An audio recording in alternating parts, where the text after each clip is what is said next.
Wanted you to see the layout of this. So that you Yep. can now not be stressed at these are the questions that they're Yeah. going to ask you. Yeah. I thought the notes out there for you to make notes on. I took the big one away because it was going over the. It was a little too big. Yeah, I saw that. All right. Are we up here right now? No. Is it starting already? Oh my God, we got 3 minutes. All right. How you doing? Good to see you. Thanks, well. Haven't we done this before? A little bit ago. I don't know about you, but I'm not going to bother standing because that's like in my belly button. Well, that's not. No, So I'll just they're stay good. They have good pickup. Do it? They pick up pretty good. Okay. Yeah.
Welcome to the Lido, everybody.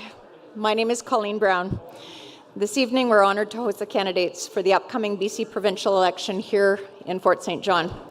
The North Peace BC All Candidates Forum provides an excellent opportunity for the community to engage directly with those who are seeking to represent us in our provincial legislature.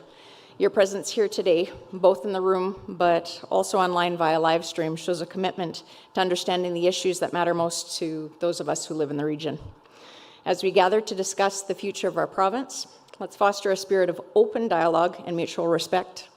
Today's conversations will give each of us the chance to hear, hopefully, diverse perspectives, ask important questions, and ensure that our voices are heard in this important democratic process. So let's make this a productive and insightful meeting. This evening, Curtis Whitford will be our moderator. Born and raised in Fort St. John, he's been in the oil and gas industry for 34 years, and for the past 7 years has been the Northeast BC Health, Safety and Environment Field Officer for Tourmaline. Curtis is also the current president of the Fort St. John Petroleum Association, which is the organization that is presenting this evening's forum. Before Curtis begins with the rules of engagement, both rules of engagement for us as well as for the candidates, and before I invite you all to rise for our national anthem, I would like to take a moment and recognize and acknowledge that we are in the Treaty 8 territory and on traditional territories of the Daneza people. Now, if you would please rise with me for the singing of O Canada.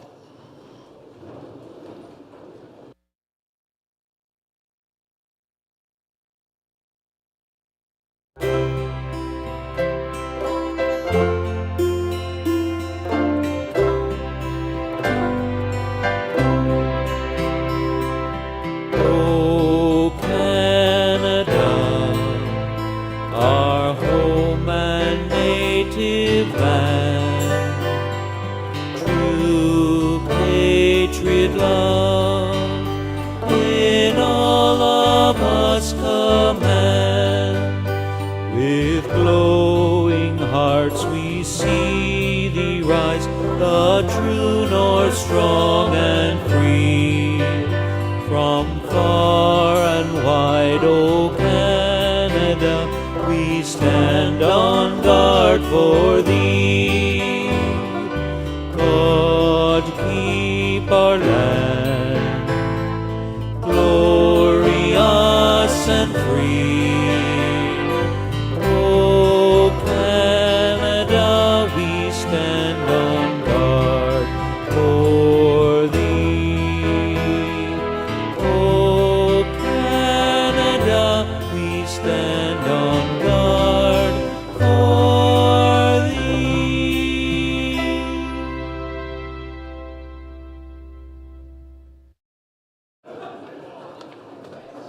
I have this.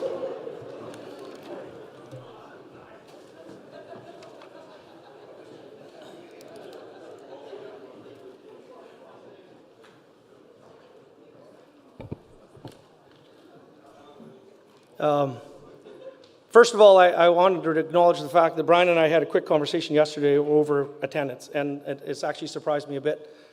He filled the place, and I said, there's no way. So thank you. Thank you for coming tonight. This is important for our area. And I want you guys to know, on behalf of the Fort St. John Petroleum Association, we see the total need in having this conversation and allowing this opportunity, and we're super happy to provide this for our community and our residents. So thank you guys for coming. So before we get into the rules of engagement, you can understand that we both have Dan and Jordan here. There is a third candidate. They were invited. We had no response. And that gentleman is Mr. Ian McMahon. Chose not to be here. That's with the NDP. So I want you guys to know, thank you, Dan and Jordan, for showing up tonight. We're going to do our best to make sure that you have equal opportunity. So in regards to responses. So rules of engagement. Let's make this clear, not only to our two candidates, but for our crowd as well. The candidates will introduce themselves, and they have 3 minutes to complete their introduction. When asked a question, each candidate will have 2 minutes to respond. We'll be alternating equally who gets to respond first to each question. After the response, each candidate will have the opportunity to provide a 1-minute rebuttal to each question. For the crowd, that's you guys. This is where I need your help. We'll allow 1 minute, and it's going to be up on the big screen, to ask your question, and we'll be monitoring this time. And if need be, we'll remove or shut off the microphone. We have two gentlemen here tonight that's going to walk around tonight and make sure that you guys have that opportunity to ask the question. And we're going to be, and I'll just throw it here, our goal tonight is to provide fair and equal opportunity for each candidate to respond to the questions, and we'll be respectful to the process and to the candidates that are willing to attend this forum. So Dan and Jordan, thank you. So just before we started, we actually flipped a coin. And to flip the coin in regards to who goes first in regards to the introduction, but also go who's first on who closes. So Jordan, you won that toss. Are you ready to introduce yourself? Point of clarification, please. Sure. Was it 3 minutes or 5 minutes for the opening and closing? I was told 3. Okay. Okay. Okay, I'll speed it up. Okay. and don't get me wrong, that's the reason Colleen's here, is to keep me in line. So, Okay. 3. That sounds good. Okay. Are you guys ready to be introduced? Jordan, you're first. Go Yep, ahead. that sounds good. You bet. Okay, thank you very much for having me. My name is Jordan Keeley. I'm not going to bother standing because I can't talk out of my belly button. I just want to let you know that I am the one and only candidate for the Conservative Party of BC, and I have been for the past year. I have traveled around this region, and we've held over 20 events and town halls to be able to talk to communities and answer questions. I'm originally from the Lower Mainland. I grew up in Langley on a small farm, and then I moved up here over 20 years ago to be able to pursue my apprenticeship as a millwright. And I've worked in various different industries all around this region and over into Alberta. And it's given me an appreciation of the ability to thrive and afford to be able to have a living. And it made it so then I could buy a farm. And when I met my wife, we've had the farm since 2008. And I love having the farm and the freedom and the difference between down in the Lower Mainland, the mentality of the people, it's different. And when I moved up here, people would literally give you the shirt off their back if you needed it. And I love that appreciation and what people would do.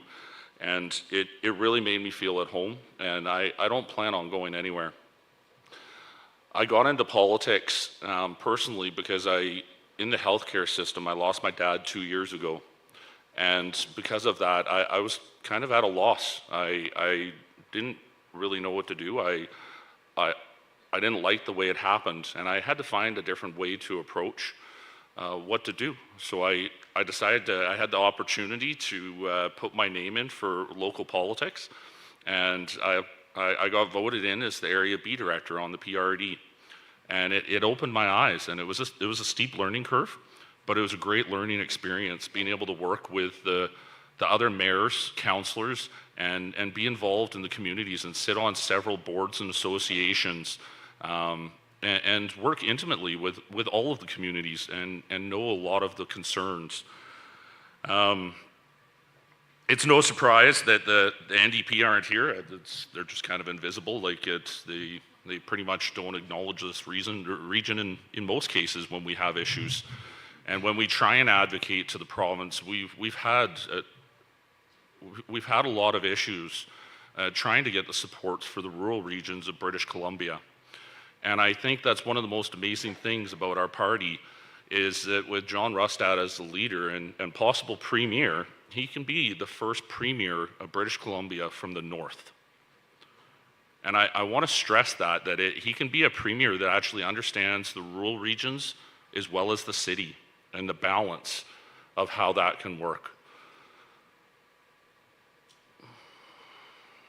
So some of the main things that I've learned about this region as I go around and see the different things affecting us, the key concerns that we face are affordability, healthcare, crime and drugs, and supporting our resource industry.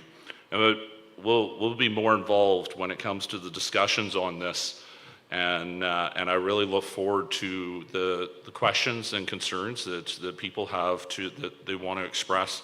Jordan? And I look forward to being engaged, and I'm always willing to answer my phone. I think that's one thing that every person will acknowledge, that I am always there to listen. Thank you.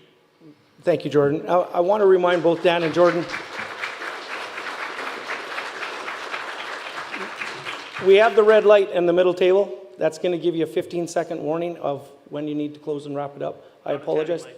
Pardon me? Not a tanning light. Not a tanning light. I apologize.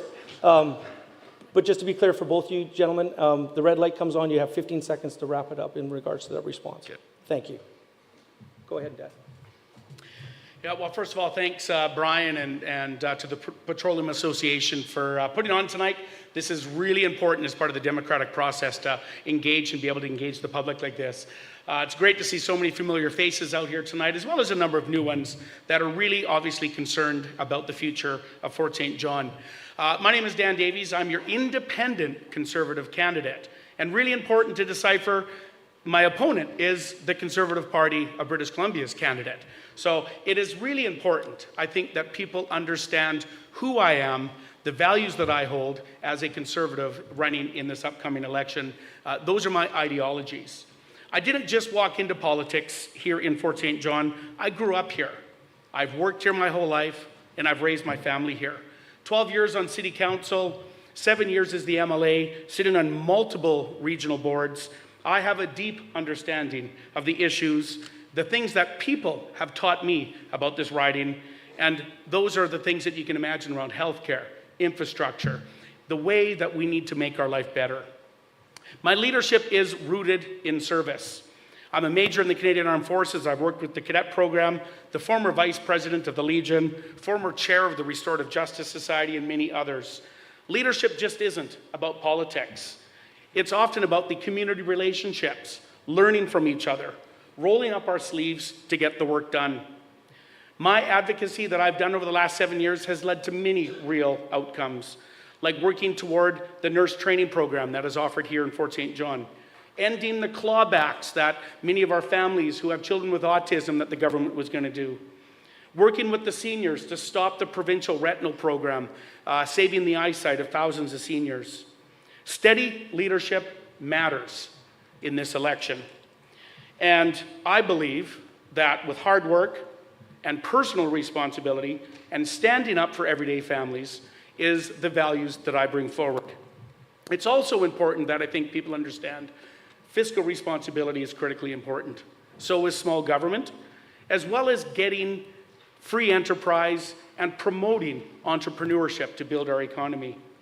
I've worked many years in the oil and gas industry. I'm a truck driver. I've taught many of your children in the school system.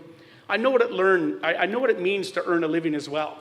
I also understand the challenges that we face here in the North that comes with working here in the North. These businesses in industry is the backbone of our economy. It's the backbone of British Columbia's economy, and we need to be recognized for that. Some of you might wonder what it means to run in a party with without a party, and I believe my record speaks for itself. I've spent years building relationships, understanding the system. And those skills don't just disappear because I'm running as an independent. Running without a party allows me to do what's best for British Columbians, what's best for this riding. I don't have to worry about all the votes that are going to Vancouver. We just had to watch the debate last night on TV and see David Eby and John Rustad solely focused again on the issues in Vancouver. I can focus on you, the people of the North Peace, and make sure that those issues are brought forward into the legislature. Dan, your time's up. Thanks very much. I appreciate it, and we'll look forward to the questions. Thank you, Dan.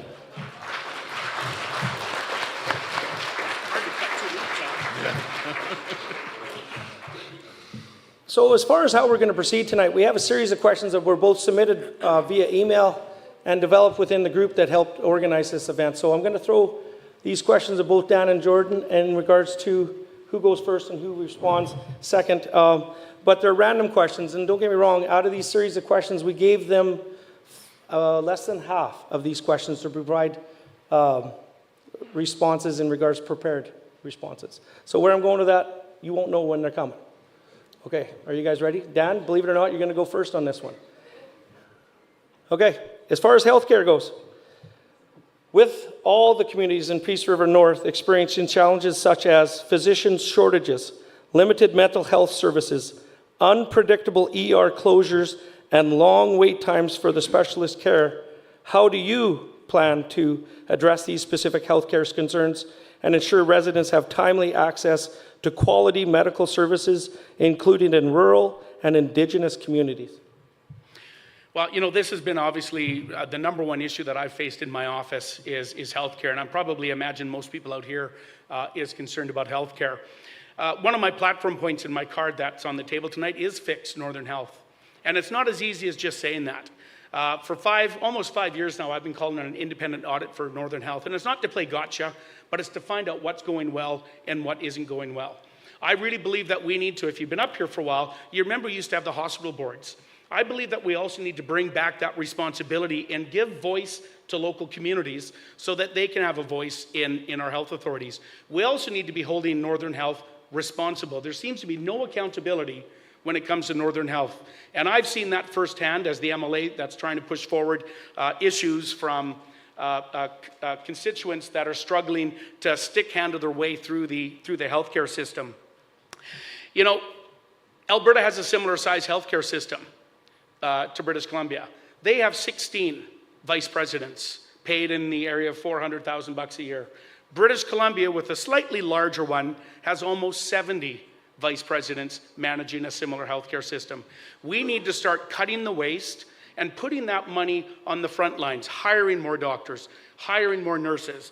It's looking at how do we look at people that are foreign trained and bring them into the fold.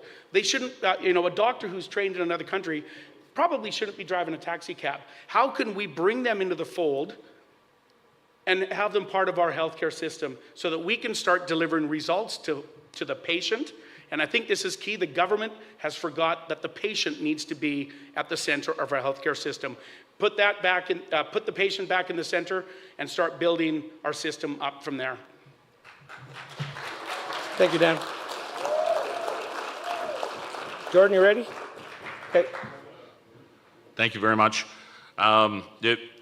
We need to put patients first, and I want to highlight that some of the things that might be mentioned, it's like my platform is getting repeated back at me when I've been talking about these items for the past year and what our party is looking to try and fix. And right now, it's as my opponent, Dan Davies, has mentioned, that our healthcare system is broken. It's been broken for more than 20 years. We've had shortages of a lot of healthcare professionals, and we need to look at training and retaining our own locals. And right now we see local government working and partnering with Northern Health and trying to work at producing our own healthcare workers that are interested in staying local. As well as when you look at the health authorities and how they're bloated they are, and they were originally amalgamated from regional health authorities, which were more accountable and transparent to the local regions that they represented. When they got amalgamated together, now they've become so bloated that there's a lot of red tape and bureaucracy that needs to be cut out. And we need to focus on our frontline healthcare workers and really bolstering those healthcare workers. A lot of issues that we have in Fort St. John when we see the ER closures, the doctors that are having problems here, it primarily goes back to not having support with needing extra nurses as well. And we really need to bring in as many nurses as possible and train other healthcare workers through our allied program that we're pursuing right now with our local institutes. The other things that we need to look at is trying to bring in a privatized system to alleviate the pressures off of our frontline healthcare workers. And it's not private like you'd experience in the US. It's private to be able to alleviate the healthcare wait lists. Jordan? Thank you. Okay, so this is where it gets fun. We're going to allow them 1 minute each for a rebuttal. Dan, you got 1 minute. Yeah, well, certainly thanks. And I am going to point out, probably many things do sound very similar, because when Kevin Falcon folded the BC United Party, a lot of stuff was handed over, including the BC United platform. So I will say there's probably going to be a lot of similarities in regards to the platform. Going back to training local, I 100% believe in that. I fully, and I'm so proud that we have an institution like Northern Lights College, the UNBC campus here in Fort St. John, which is critical for training people and keeping people locally. That's why I was so proud to be working with the City Council here in Fort St. John and throughout the region, bringing the nurse training program to Fort St. John. And I'm so happy to, the first graduating class of nurses came out this year. Most of them have stayed local. So absolutely also agree on training local.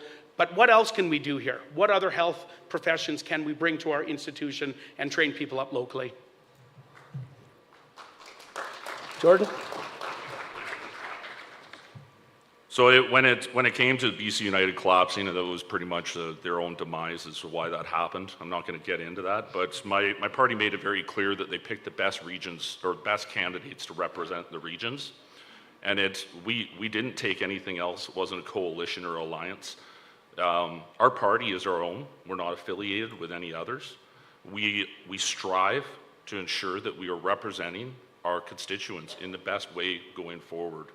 And right now, when it comes to healthcare, that is providing the professionals in any way we possibly can to alleviate the ER closures, and then doing an audit, an external audit of every system to figure out the flaws and work to improve our system so that it's not lacking in the ways that it has been for over 10 years. And we've known that this has been a mess in the making since the baby boomers. And we need to prepare for this strategically going forward. And I believe that my party can do that in the best manner possible as a party and a team to be able to tackle those challenges in an expedited manner. Jordan, thank you.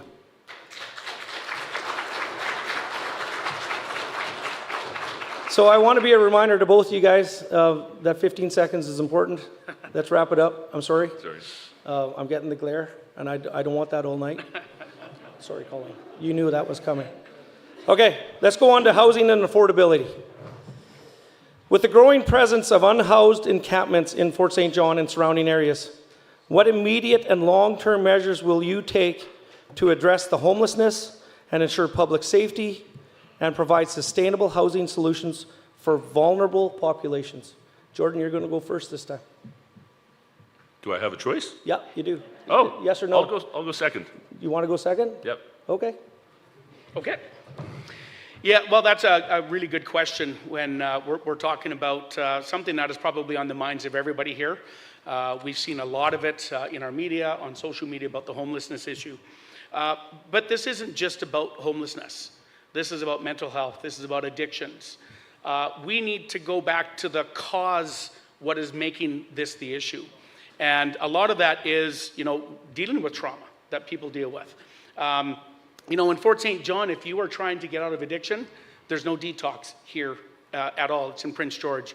There's no long-term recovery. We've just got a small shelter or a small recovery center that's opened, but there's no supports here for people to get better.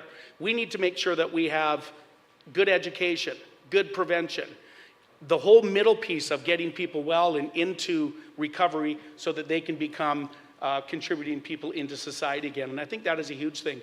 The other piece is the government also, the provincial government, also needs to unshackle local governments and give them and empower them so that they can start making rules that work for the municipalities when it comes to homelessness and housing. But I think if we can start with getting at the root problem, I think we can make a huge impact on that housing that we're seeing. The other part is around crime. And the light went off, I don't know. It's been on the whole time, so I'm not sure. That was your cue. Dan? So basically, we need to be dealing with drugs and violence, giving police the tools that they need, and working with our justice system to make sure that there are people held accountable when it comes to crime and disorder. Thanks, Dan. Jordan? Can you please repeat the question? Absolutely. With the growing presence of unhoused encampments in Fort St. John and surrounding areas, what immediate and long-term measures will you take to address the homelessness, to ensure public safety, and provide sustainable housing solutions for vulnerable populations? So the Conservative Party BC and myself, we recognize the fact that when it comes to our largest thing that we're tackling is affordability and inflation. That the people that are on the streets, they're not necessarily just dealing with mental health issues or addictions. That some of them you just can't afford to live anymore. And we need to alleviate the cost of living, as well as also approaching our homelessness and drugs and mental health issues. We need to start providing the treatments that they deserve. We can't just leave them out on their own, especially in regions like this with how cold it gets during the winter times. So our party is committed to looking at treatment facilities and being able to offer the people the help that they need to be able to get past the addictions that they have and the treatments that they need for the mental health issues that we all know people that are facing issues when it comes to COVID and the stresses that it's put on our lives.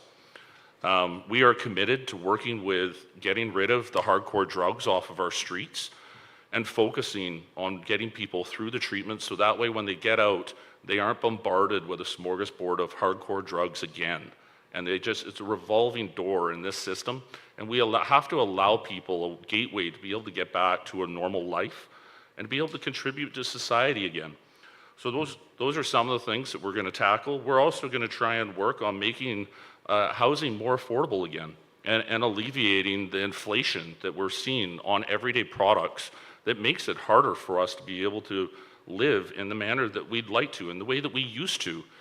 These are some of the key things that we'll do to try and work with municipalities as well and partner with them as to how we might approach that scenario for what best works for their area as well. I truly believe that we can help people in need, and we are more than willing to try and make that happen going forward. Thank you. Thanks, Jordan. So we have each a minute now, Dan. Well, I'm probably not going to take a minute, but I do want to also, just to agree. I completely agree that if our economy is working well, we have a robust economy, our businesses are thriving, that means our communities will be thriving. If people have a good paycheck, they're also able to look after themselves, look after their family. But again, I do go back to that is not the only reason. There are other things that our government has failed on. And again, that is basically right from the prevention to the recovery at the end of dealing with people. We got to fix that as well. We need to get our economy up and going, or none of this is going to happen if we don't have a good economy, good paychecks, and revenue going to the government.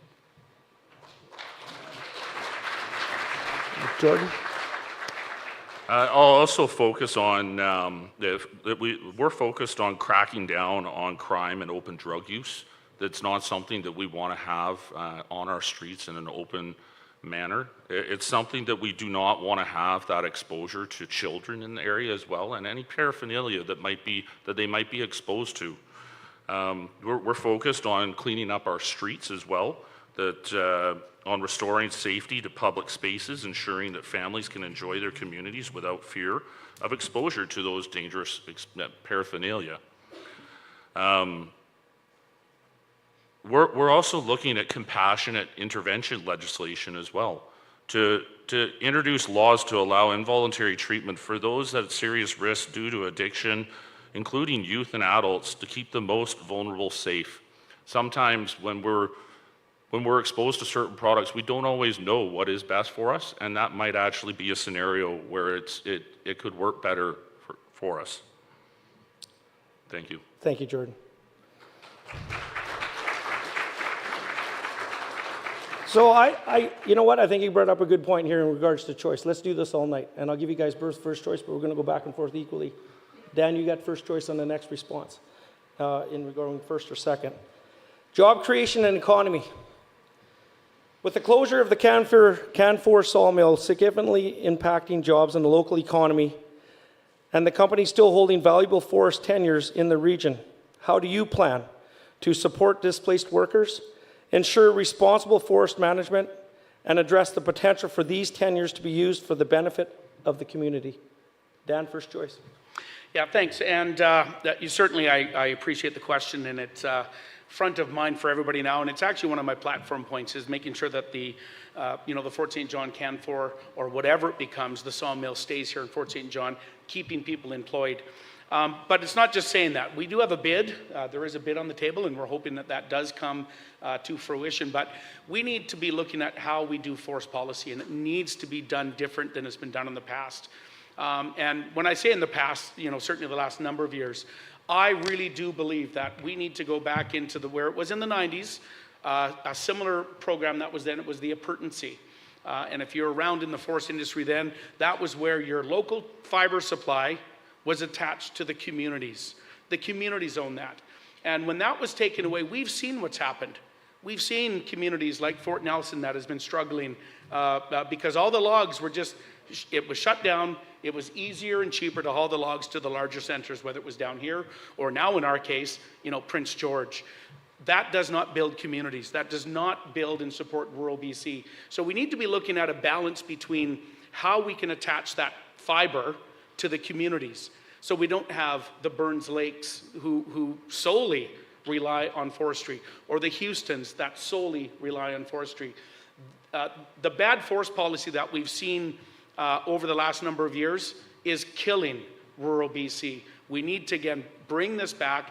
I'm fully focused on working with industry, working with government, working to move forward on how we can get forest licenses in these tenures brought forward.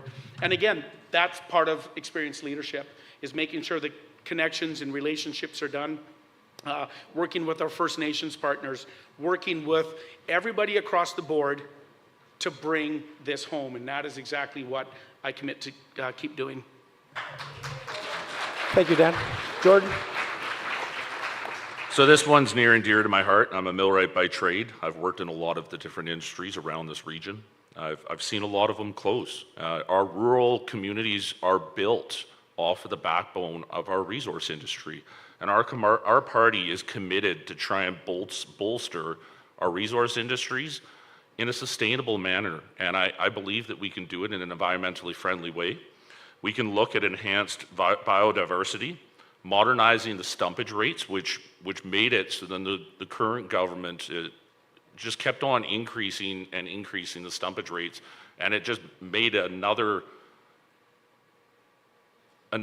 difficult challenge for these corporations or companies to be able to try and get around and be able to prosper and create these jobs. And we're seeing that right now with our sawmill in Fort St. John, and we see it in other communities on top of that. So we want to look at the permitting process, and we want to be able to expedite our permitting process to be able to make it so then these mills can get the fiber that they need. We can look at the landscape management as well, and how we can partner with communities and work forward to be able to make sure that those permits happen in a faster manner, as well as if we harvest these resources sustainably, we can actually work with wildfire management, which we've been experiencing in a major way the past couple of years. And it's hard to be around that. We see fires and emergencies all around our communities. And I truly believe that if we harvest our forestry in a sustainable manner, we can prevent a lot of that from happening. Our plan will provide local people and communities with the training and equipment that they need to be able to move forward and hopefully never have to go through this transition of seeing the mills closing over and over. We want to see the primary products created, but then we also want to focus on secondary products and work with value-added products to be able to make it so then we're not just relying on logs getting hauled away from our communities. Thank you, Jordan. Thanks. So we got 1 minute each on a rebuttal, Dan. Are you ready? Yeah, well, thanks, and of course, a lot of this I do agree with, and forest management we've seen over the last number of years has failed in this province. Communities have been asking for prescribed burns. Many of you might know Sonia Laverkas, who works up in Fort Nelson. I've been working with her and trying to bring a plan forward to government to start managing our forests for sustainability. So we have a forest industry down the road. We just need to look at other parts of the world. Sweden has an unbelievable forest industry on a much smaller landscape than we have here in just British Columbia, but they produce more. How can we learn best practices from around the world and bring those back to British Columbia? We need to do things differently. Forest practices in this province have not changed in 50 years, but our forests have changed. Thank you, Dan. Jordan? When it comes to our resource industry, our party is committed to focusing on our BC should be a powerhouse. Same with Canada. We have every resource we need to be able to be one of the most prosperous countries and province in the world. I truly believe we need to focus on our infrastructure and look at the different sectors that we can improve upon. And it really is right that it has been mismanaged in the past. And I believe that there is a way going forward in the future, and our party has the experience to be able to tackle that. Our party leader, John Rustad, has worked intimately in a lot of these different sectors in the government to be able to try and move forward and look at options where you can have one project, one permit, to be able to expedite the moving all of our resource sectors forward. And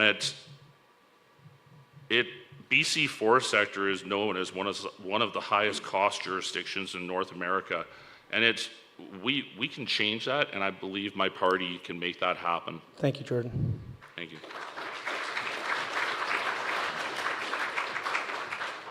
So this is a two-part question, and don't get me wrong, we're going to get the first one, and then part A will be second. But Jordan, you get choice here.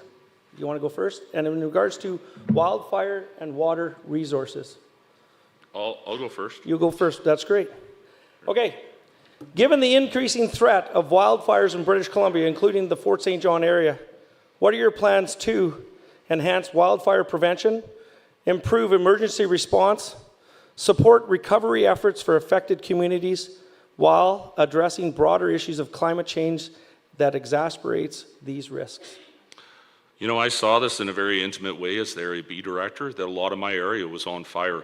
And when we pursued and advocated and tried to work with the provincial government at bringing back, allowing locals to have the training and use the equipment in the ways needed, that we know how to fight fires, especially that we see the fires all around us, and our communities bolster and rally to try and deal with these in different scenarios. And we need to work with BC Wildfire, that we've seen them take a different approach in the past year, and it's helped, but we need to work on tackling these fires during the wintertime when it's more manageable. And then we also have to look at harvesting our forestry in a sustainable manner and actually farming our forests in a sustainable manner. There's no reason that we can't do that. And I think we have to go back to that manner and looking at the tenures that are allocated and who can harvest in a more proactive manner that's environmentally friendly, that can make it so then these fires don't transition in the way that they are and burning out of control. Thank you, Jordan. Thank you. Dan? I mean, anybody who lives certainly in Fort Nelson this year understands the challenges around forest fires. You know, we were quite lucky that the forest fire season here started pretty serious, but overall we didn't have a horrible summer for many of us. We do need to improve how we fight wildfires in BC. Again, I talk about the forest practices being old. Our forest firefighting practice through BC Wildfire is also old technology. We're still fighting fires like we did in the 1950s and 1960s. The technology has changed, and we need to be looking at using this newer technology, mass water systems, getting them rolled out. I've worked with Jeff Kelly with Safeguard, built relationships with him, brought him to government. Government has implemented some, but we are still not seeing these mass water systems roll out. As I did in the last question, forest management practices. We need to be doing prescribed burns. We need to be working, with our partners in the region to look at how do we properly manage our forests so that we're not always not dealing with the forest fire issues. And part of that is looking at harvesting. We just need to look up in the far northeast of British Columbia, millions of hectares of untouched wilderness. We need to be looking at how do we clean and keep that area cleaned up. Part of that is using that for timber, and the other part is also preventing wildfires in British Columbia and in the north. Thank you, Dan. We got 1 minute. Jordan, are you ready? Yep. I think it is a great example of how much timber is just going to waste, because the longer they leave it, we won't be able to harvest it. And that's timber that could be keeping our mills and OSB plants going and our pellet plants going, and it could be providing jobs. But having to wait on permits is something that our party is going to expedite and make those happen quicker.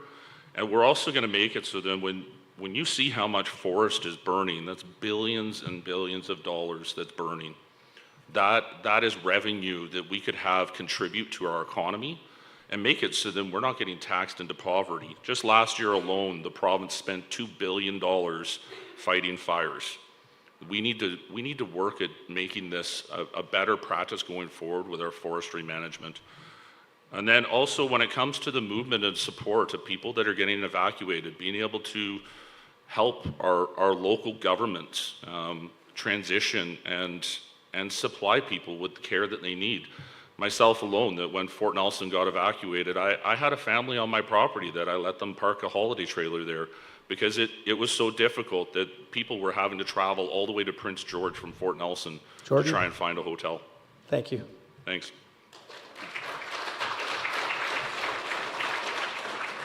Dan, you got a minute. Yeah, really quickly, when Fort Nelson was evacuated, I was working at the front desk at the reception center receiving people from Fort Nelson that came in. And it was the number one thing that I heard. It was really hard to go through the system and get the benefits that you're entitled to. We do need to streamline how people get the help that they need at a time of crisis. We've heard this not only here up in Fort Nelson, but we've heard this across the province where people can't get the help that they need at the time when they need it the most. So that is absolutely something that I'm committed to working with Emergency Management BC in getting those things moved forward so that people aren't struggling at a time of need. Thank you, Dan. We've all been hearing a lot about is balancing economic development with the environment, balancing economic development with farmers, balancing economic development with First Nations, and the list goes on and on. British Columbia does resource extraction better than any country, any region in the world. There's no other country that has the strict environmental policies that we have here in British Columbia. There's the high-paying jobs, the health and safety that we have here in British Columbia. We do everything really good here in British Columbia. But we do need to be aware that we have to have that balance between the resources extraction, whether it's natural gas and the water challenges, or forest practices, or mining. We need to make sure that we're working with people in the area, working with local governments, working with regional districts, working with communities, working with First Nation partners to make sure that there is a path forward that everybody can have. We all want the same thing. We want to make sure there's a paycheck coming in, make sure that we can feed our families, make sure that we can have a comfortable life. And there is a path forward. And that is a role of the MLA. That is the role of building those relationships and bringing that leadership to the table to make sure that we can all move forward and do what's best for the economy here in the North Peace. And I think we have a bright economy in the future here. Thanks, Dan. Jordan? Thank you. I think when it comes to our resource sector and approaching it in an environmentally sustainable way is very important, and I agree. We do it in one of the best ways compared to any other country on the planet. But one of the best ways that we can actually help our climate is being able to send our products to other countries, like our LNG, and have them cut back on their pollution that they're currently going through. When you look at China and how many coal plants that they're using, we we can only choke ourselves so much to be able to live. And right now, I think we're doing everything in a very sustainable way. That if we keep on working with companies when there are drought scenarios and we have to look at water preservation, we can work with the oil companies at trying to produce and use their produced water sources and get them to reuse that rather than pulling out of our lakes and rivers. We can allow farmers and give them incentives to be able to expand their dugouts and have more water resources. We need to harness our natural resources so then we can use that revenue and make it so then we're not taxed into poverty. We have to harness our natural resources, and I think we can do it in a sustainable way where we can partner with communities and other groups to be able to make that happen. So many of our resources were held up when it comes to the permitting process, and we're committed to try and have one permit, one project to be able to expedite these projects. So we're not waiting on, right now we're looking at several mines that are waiting on the final approval in their permitting process, and we're looking at trying to make that happen so then we can bolster our revenues of our communities and our way of life. Jordan, I got to stop you. Thank Okay, thank you, Jordan. We got 1 minute, Dan. We don't have to take the 1 minute. You don't have to take the 1 minute. That's I choice. think we're pretty close. I am. Are you guys okay? Let's continue on.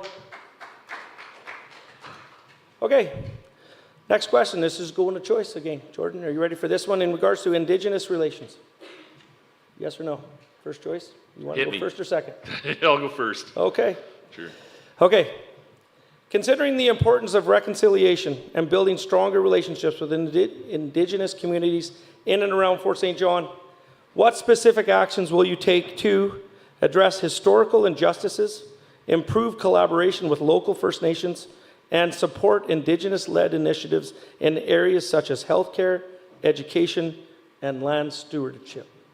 I believe it's very important that we work with our First Nations communities. Our party is committed to trying to make that happen with a framework that works for our province and within our own country. And right now we're seeing a lot of effects of DRIPA and UNDRIP that the framework wasn't made for our areas, the way that our resource sector is. And I believe that it can be done in a better way. And along with our party and John Rustad, that he wants to focus on economic reconciliations with First Nations. And that doesn't mean that we're trying to cut them out. It means that we're trying to include them, but we have to focus on being able to actually work with projects in a manner that benefits everybody in British Columbia. And we need to have it so then our natural resources can still be utilized in a sustainable manner. So we're committed to working with First Nations. I agree with what First Nations have gone through in the past as being an atrocity, and we need to reconcile. But I personally believe that the government has to take the primary role in that reconciliation and the routes moving forward. And right now, on local government level, I've sat on the leaders' table. I've listened to First Nations. I've communicated with First Nations. And I think that we can move forward in a beneficial way and form partnerships in different manners to try and have our communities thrive together. Thank you, Jordan. Thank you. Dan? Yeah, absolutely critical. I've met with every First Nation band in this riding. I have a great relationship with all of them. And I think that is probably the foundation is relationships, building relationships and building trust before we can move forward.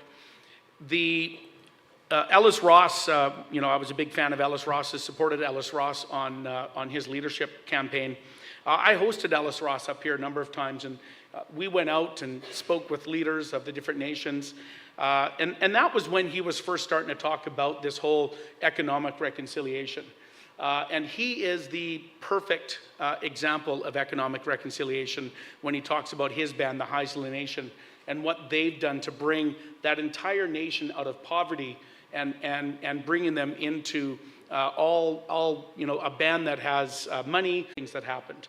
And we need to make sure that, and we've talked about a lot of the mental health and addiction issues, we need to be able to find that path forward to support our nations, supporting all of our people, so that we can move forward as neighbors in our communities and do what's best for all of us, our children here, the children of our nations, so that we have a bright future ahead.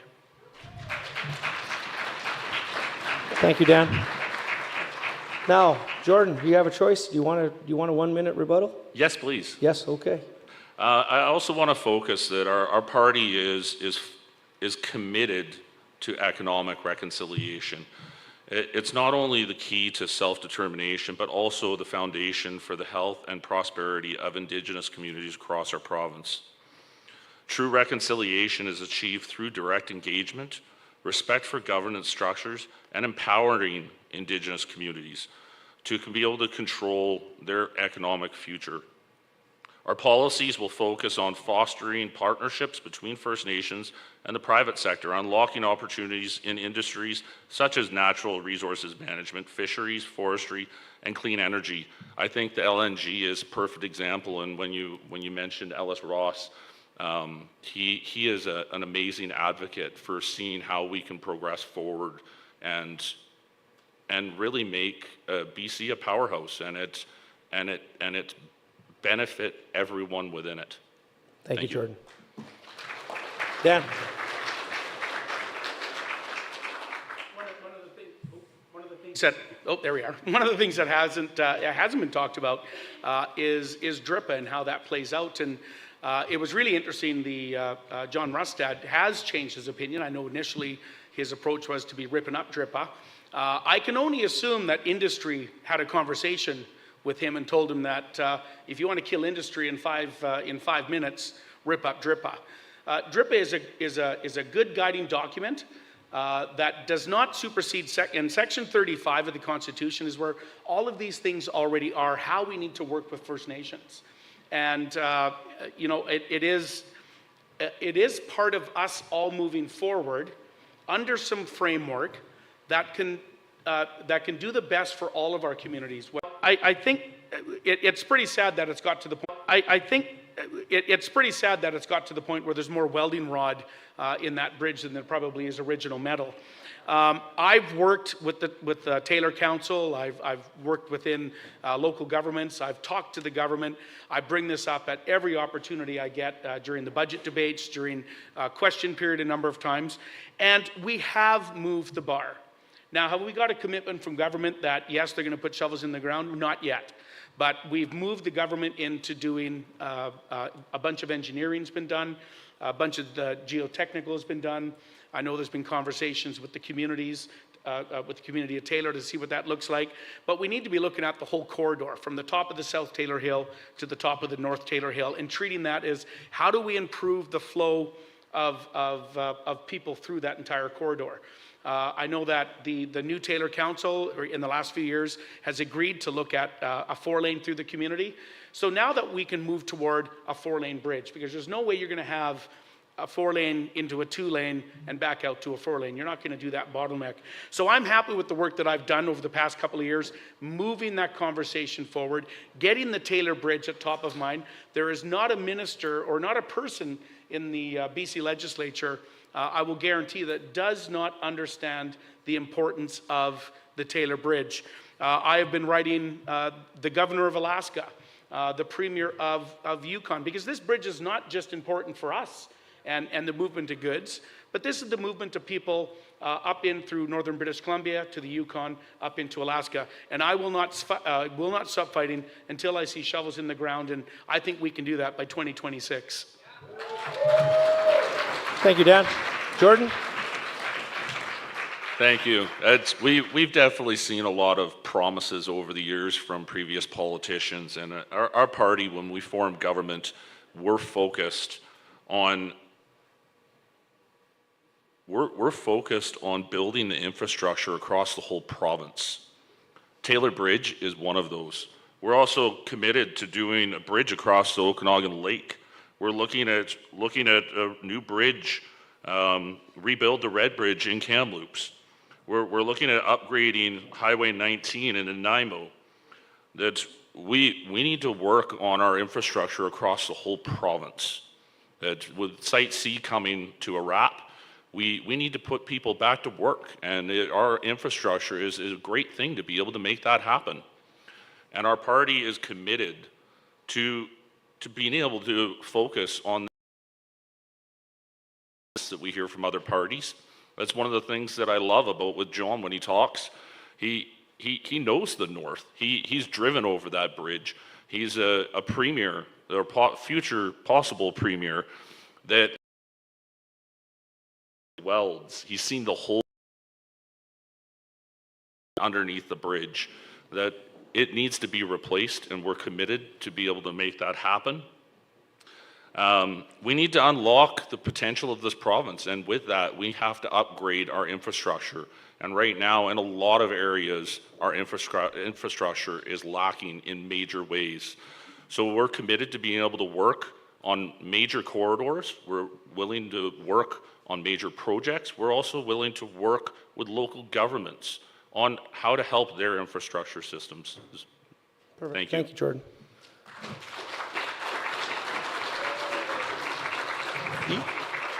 You want a minute, Dan? Yes, sir. Absolutely. Let's go. I mean, this is a hot topic. This Absolutely. is a really important topic. Use it wisely. To me, and you know, this is one thing. You know, I'm sure some of you might have seen the platform that did come out from John Rustad. The Taylor Bridge is pretty low in a list of long bridges like the Kelowna Bridge. There's bridges and infrastructure throughout the Lower Mainland. We've seen this list before. We've seen this list from the NDP. We've even seen it from the former BC Liberal government. We need a person who can advocate, who knows how to apply pressure to government agencies, knows how to bring the resource sector, knows how to work with other jurisdictions such as the Yukon and Alaska to be applying pressure to the government of British Columbia to know that this Taylor Bridge is important. It doesn't need to be number 5 or 6 on the list. It needs to be number 1 on the list, and I'm not going to stop until that happens.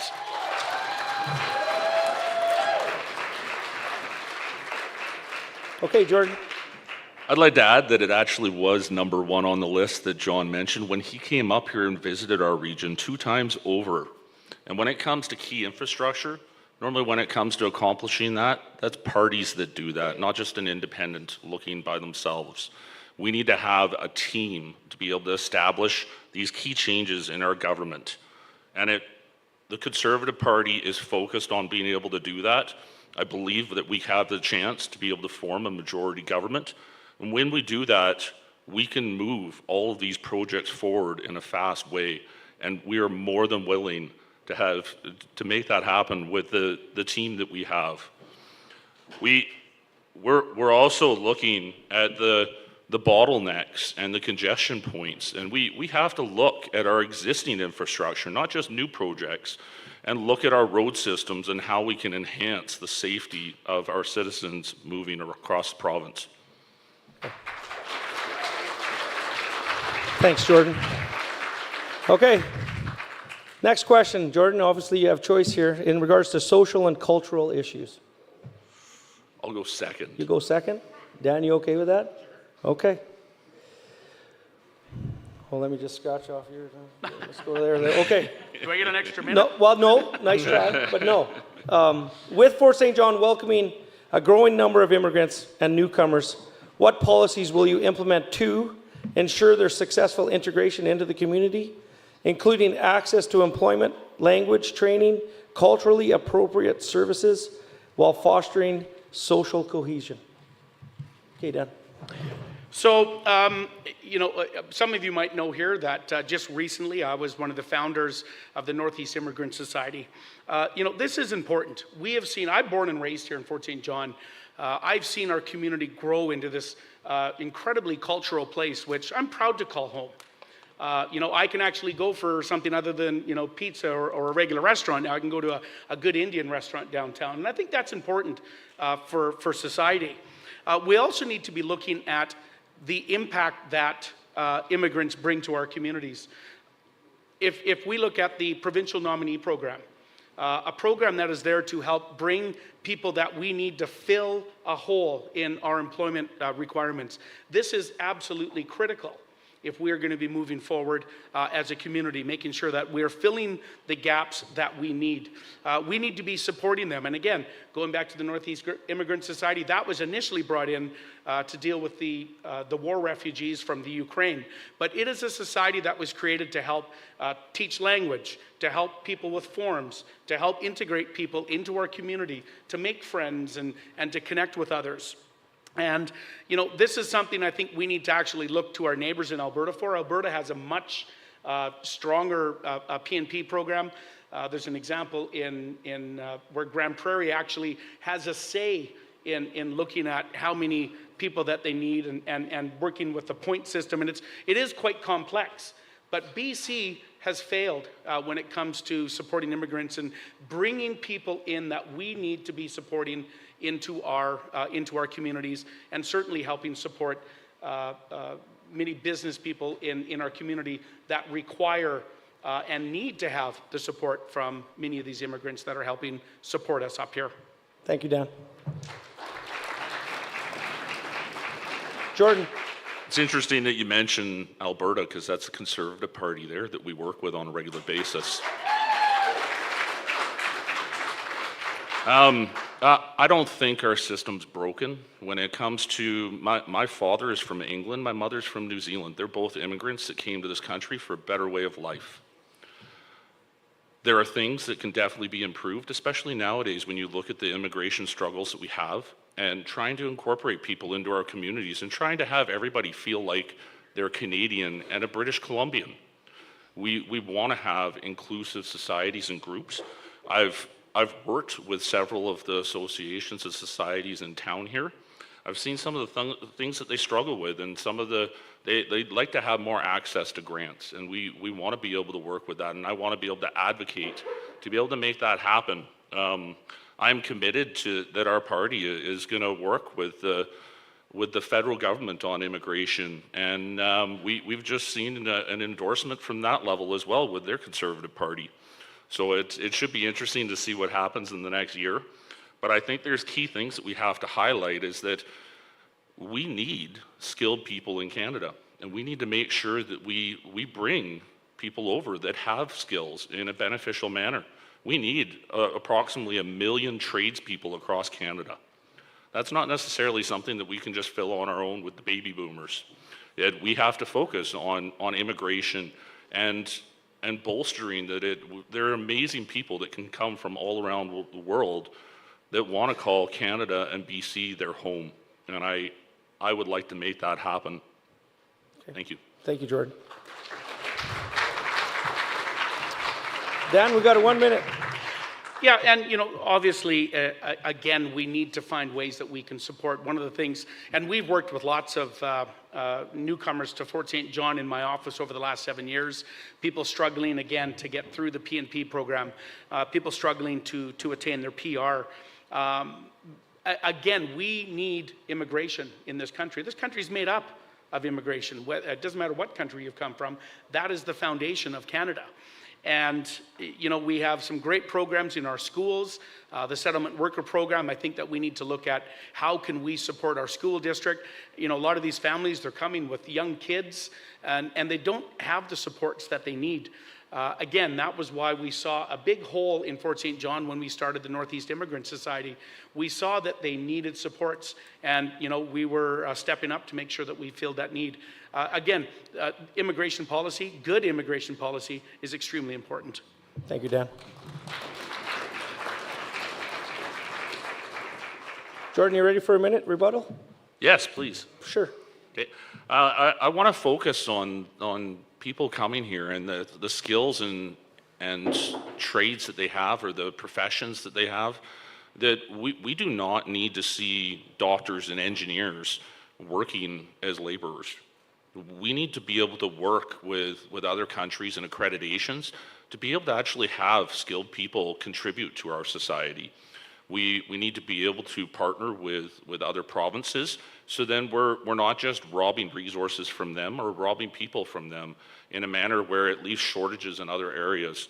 So my party is committed to be able to work with other provinces and be able to work with the federal government to bolster our immigration process and allow our diverse communities to thrive. Just in local government alone, as Area B Director, it's amazing the diversity that you see in the different cultures and how people can blend together.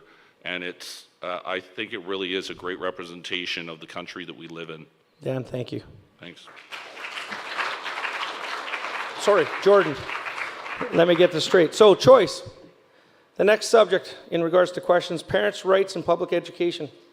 Dan, you can either choose to go first or second on this one. I'll go first. You go first? Okay.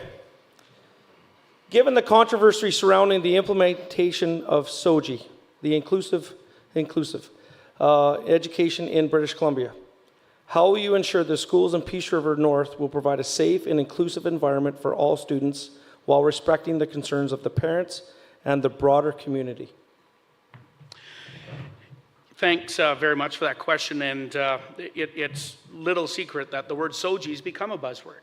And, you know, as a school teacher myself, as the former critic for education, and as a parent of 2 children, one's just going into his high school years and one's just graduated, you know, this hits home for me. I don't believe there is room for any bullying in our schools.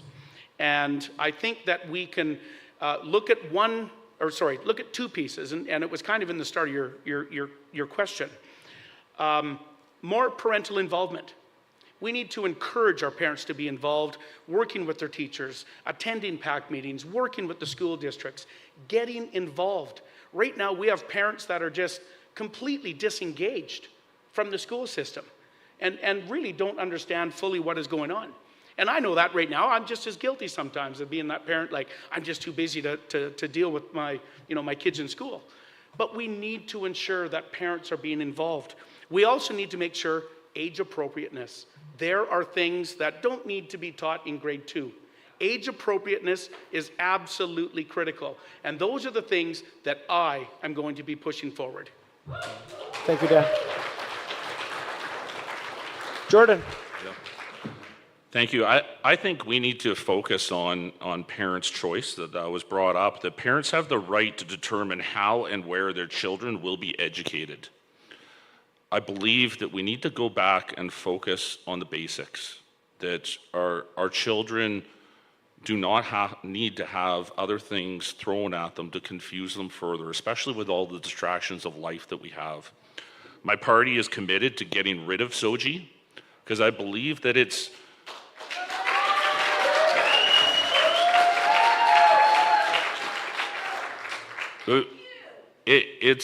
developed into something different, and it was originally created to be an anti-bullying tool to have as a resource for teachers.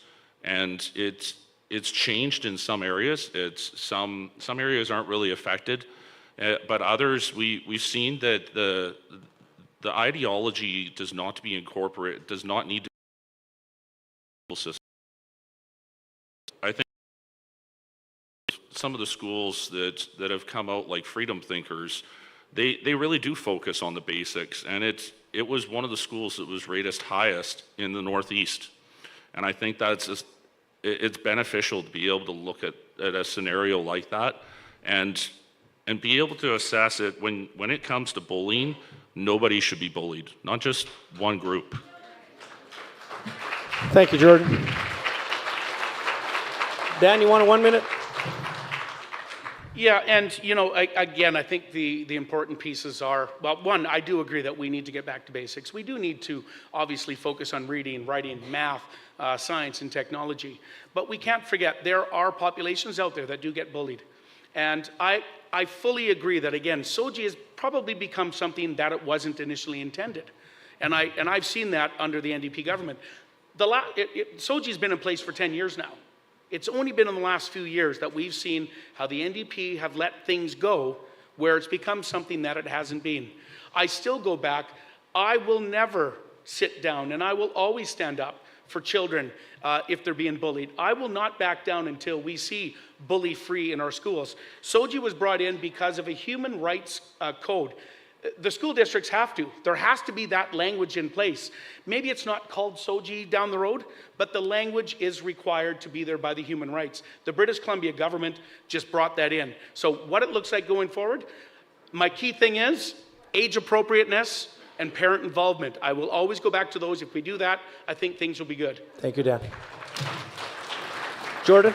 Yeah, I'll take a rebuttal on that. Yes. So I think when it comes to the structure of SOGI and what it's become, it does need to be removed. We need to focus back onto the basics, but then we also, if we're going to have an anti-bullying program, it has to be an anti-bullying program. Right now, if a kid is getting picked on and he stands up for himself, the victim is getting persecuted as well as the bully.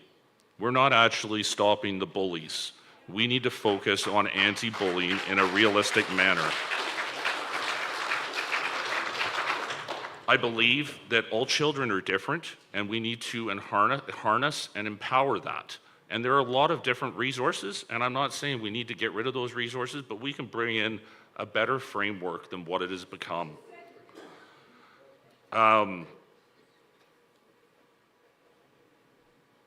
Jordan? We need to get back to the point where, No, that's okay. we need to get back to the point where we need to teach kids how to learn and not tell them what to learn, because they have to figure out on their own what they want to do in life. Thank you, Jordan. Okay, this is specific to each candidate. So Dan, you're going to go first in regards to this. In regards to the specific candidacy, it's party versus independent. So for Dan, as an independent candidate, without the backing of a political party, how do you believe your approach to governance, decision-making will differ from party-affiliated candidates? And what unique advantages do you bring to the table in representing the specific needs of Fort St. John?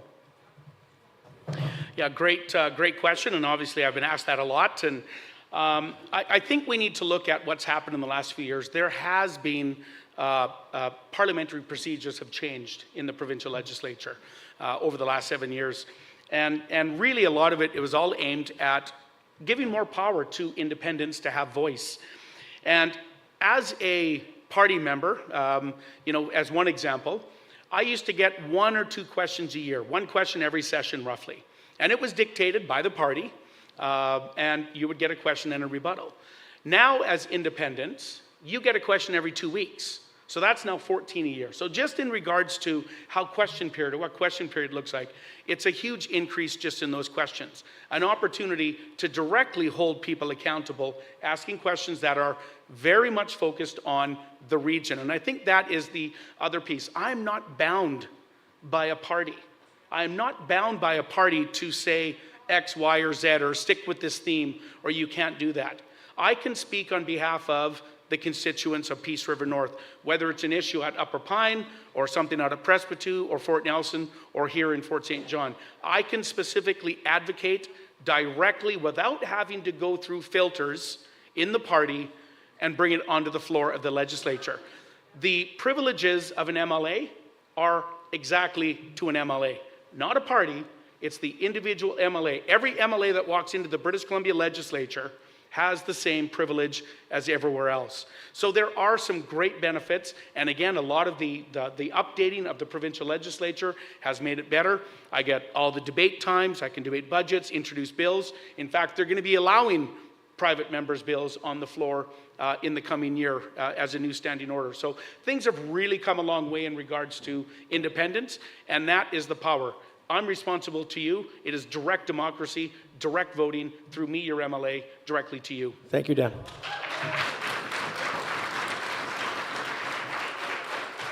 So specific to you, Jordan, as a candidate with the backing of a political party, how do you believe your approach to governance and decision-making will differ from non-party affiliated candidates?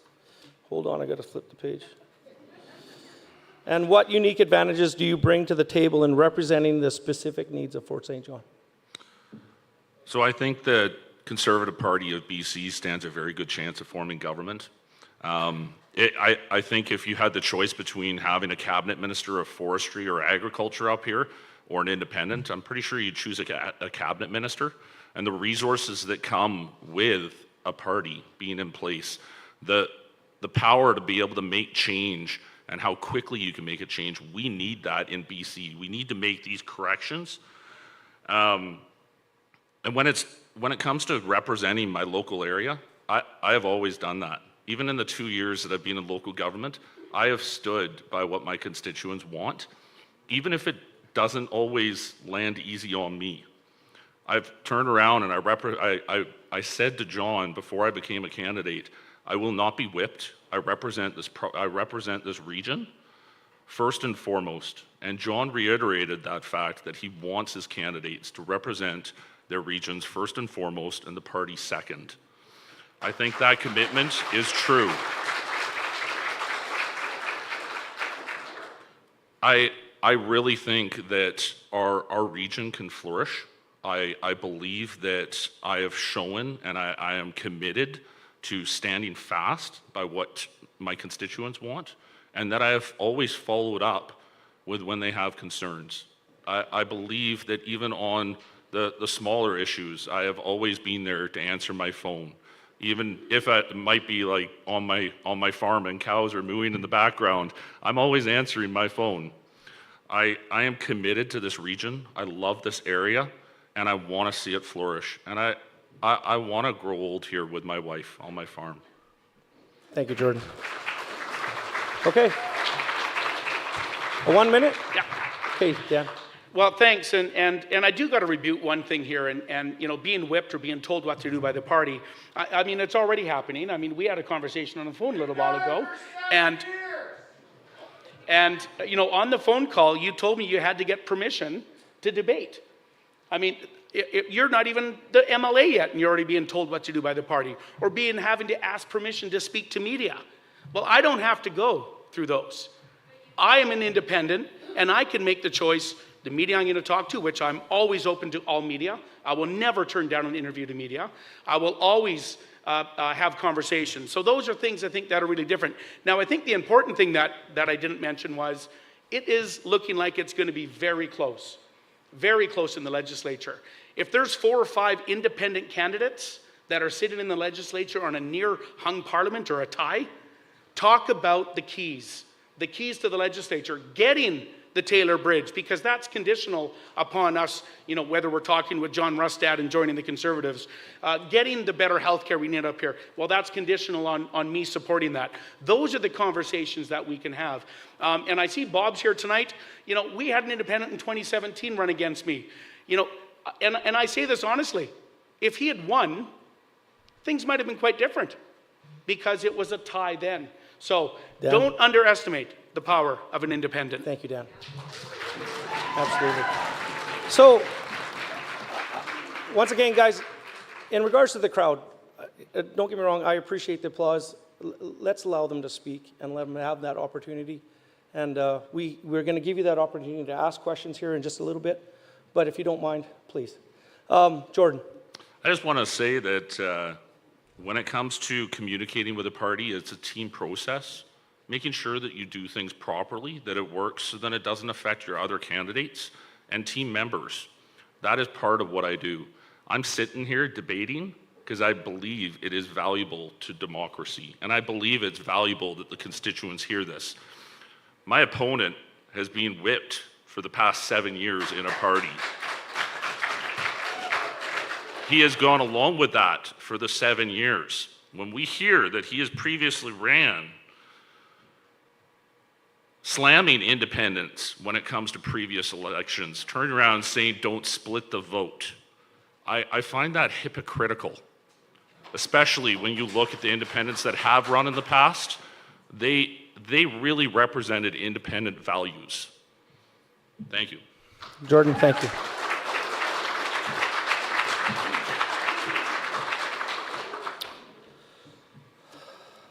Just don't get me wrong here.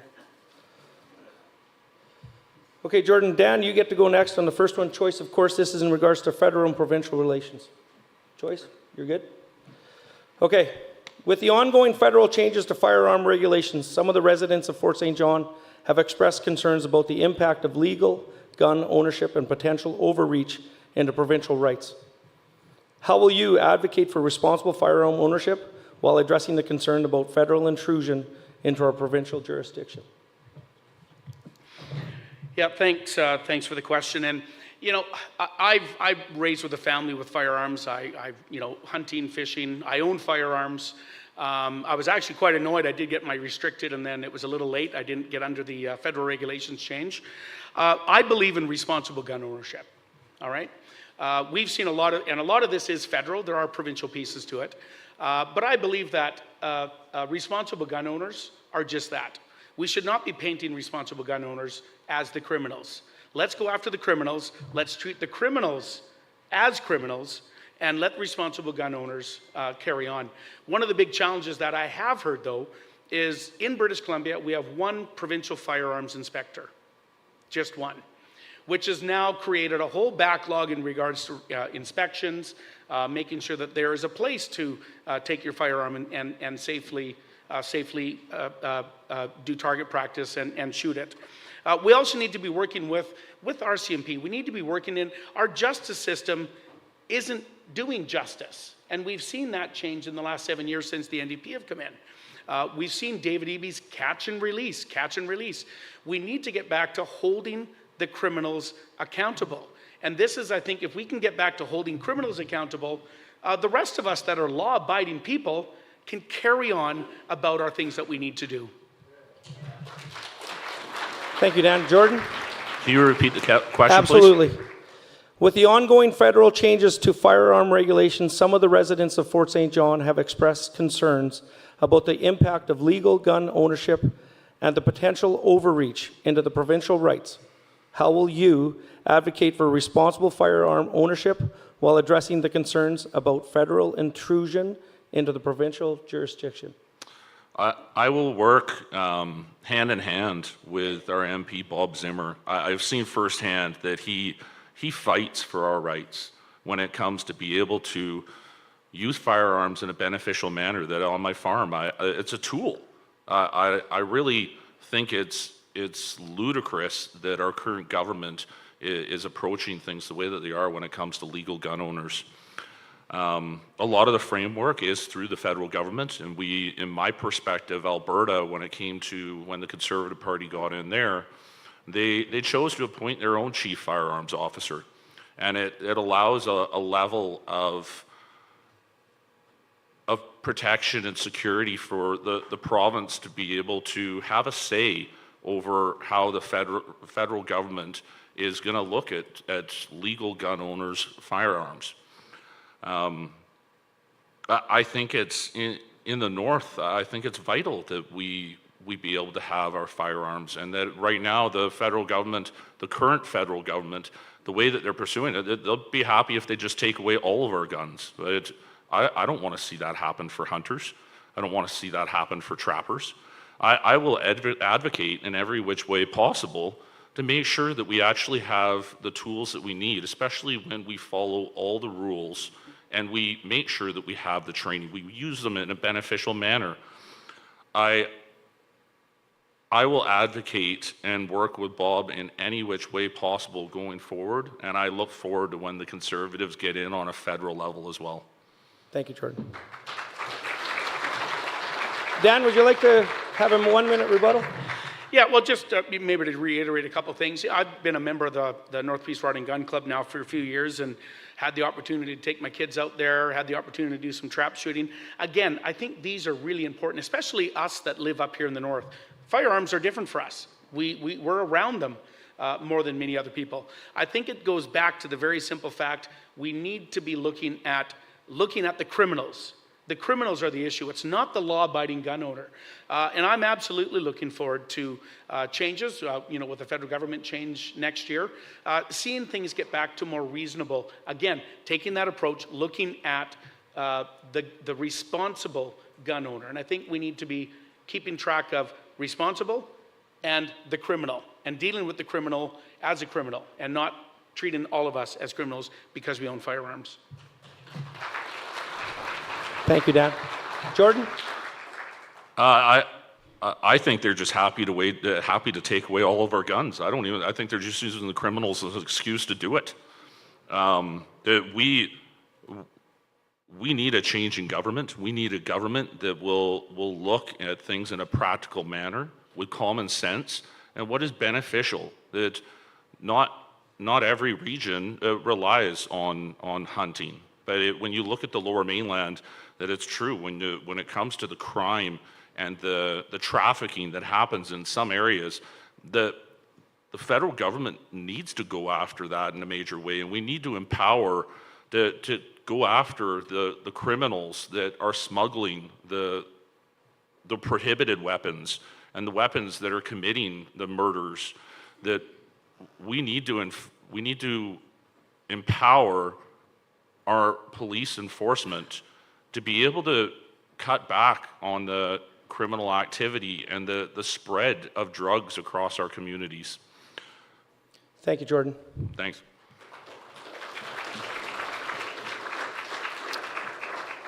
Before I read the last question, I want to make sure that Todd and Victor are ready in regards to, they're going to be within the crowd here, working both sides and allowing everybody here that attended the opportunity to speak and ask questions. We'll get into kind of the rules and rounds that. I'm going to remind you guys again.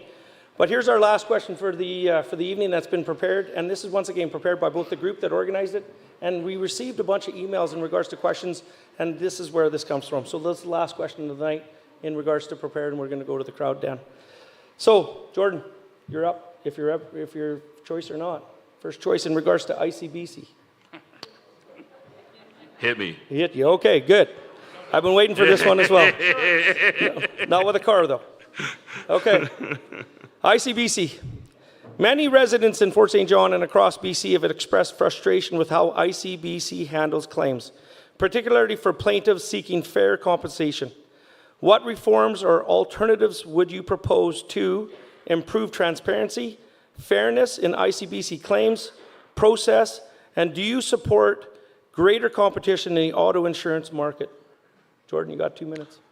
We're going to get rid of the no fault when it comes to major claims. That we believe that the people that are hurt in a serious manner deserve to be able to get a lawyer to advocate for them, especially if they can't do it themselves. The ICBC is another corporation of the government that is bloated and has red tape, and we need to look at other options. And maybe there are private options that will fit better into that scenario. Myself personally, my wife is handicapped. She was in a motor vehicle accident and was with a logging truck, and she was paralyzed. She got her movement back, but when I met her, that was after 3 years, and she really struggled to be able to advocate for herself. When I met her, we ended up finding a lawyer, and we pushed to be able to get that representation, but without having that, I'd hate to see where she would be stuck. Thank you, Jordan. Dan. Yeah, we've heard so many issues around ICBC, and I agree. Probably everyone here has their own horror story that they've dealt with ICBC. The no fault, when the government brought in no fault, we voted against no fault. We knew it was not going to work.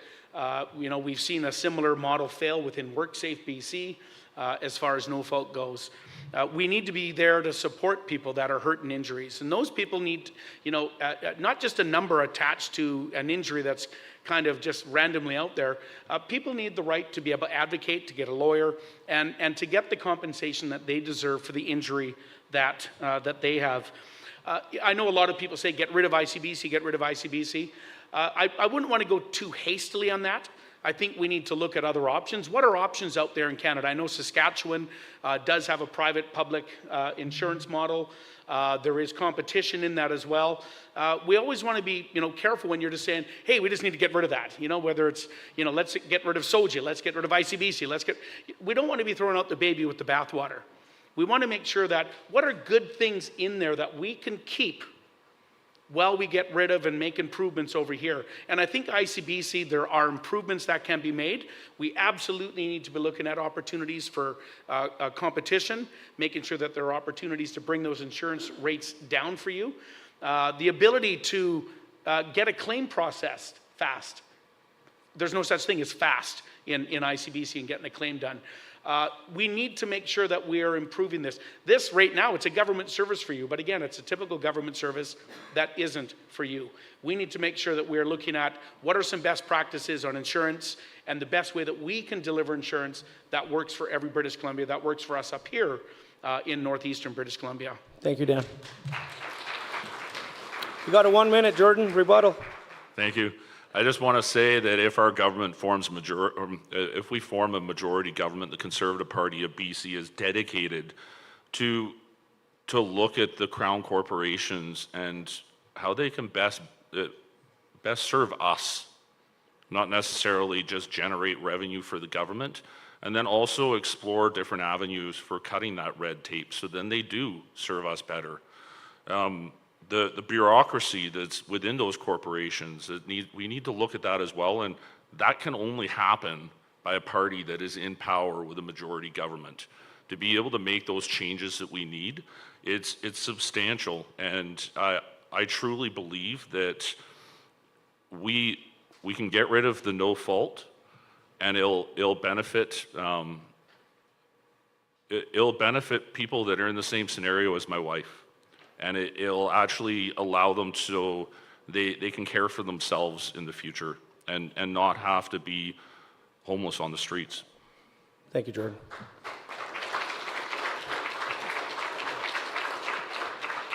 So that completes our actually prepared questions. And where I'm going here is now we're going to open it up to the crowd. Sorry. Did we get rebuttals? Oh, geez, Lord, I get a rebuttal. I jumped ahead. Sorry, Dan. Well, I'm not going to take too much of No, thank you, Dan. too much of it. I got excited. I just do want to reiterate as well. Again, we have ICBC. We have looked at ways, we need to look at ways to improve the insurance here in British Columbia. But I think it's critical that we need to look at how can we make it better? How can we look at other jurisdictions? And again, I go back to Saskatchewan. And I encourage you to look at the Saskatchewan model, which seems to be quite successful as far as a Canadian type insurance model to look at. I'm absolutely open to having those discussions, looking at other jurisdictions and finding out the best insurance model that we can have that'll work for British Columbians. And again, very specifically, that will work for us up here in the North Peace. And I think that's really important. Thanks. Dan, thank you. And thank you. Okay, let me start again. This is when we open it up to the crowd, and we have the opportunity for questions from the crowd. But here's a reminder, guys, in regards to how we're going to do this. For the crowd, we'll allow 1 minute. The 1 minute will be up on the big screen, and it'll count down for you to ask your questions.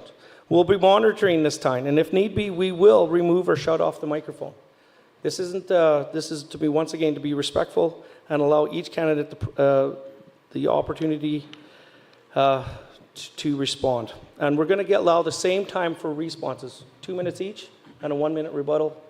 And we'll go, we're working off both sides, and just as you raise your arm, we have both Vic and Todd here for anybody from the crowd to ask a question.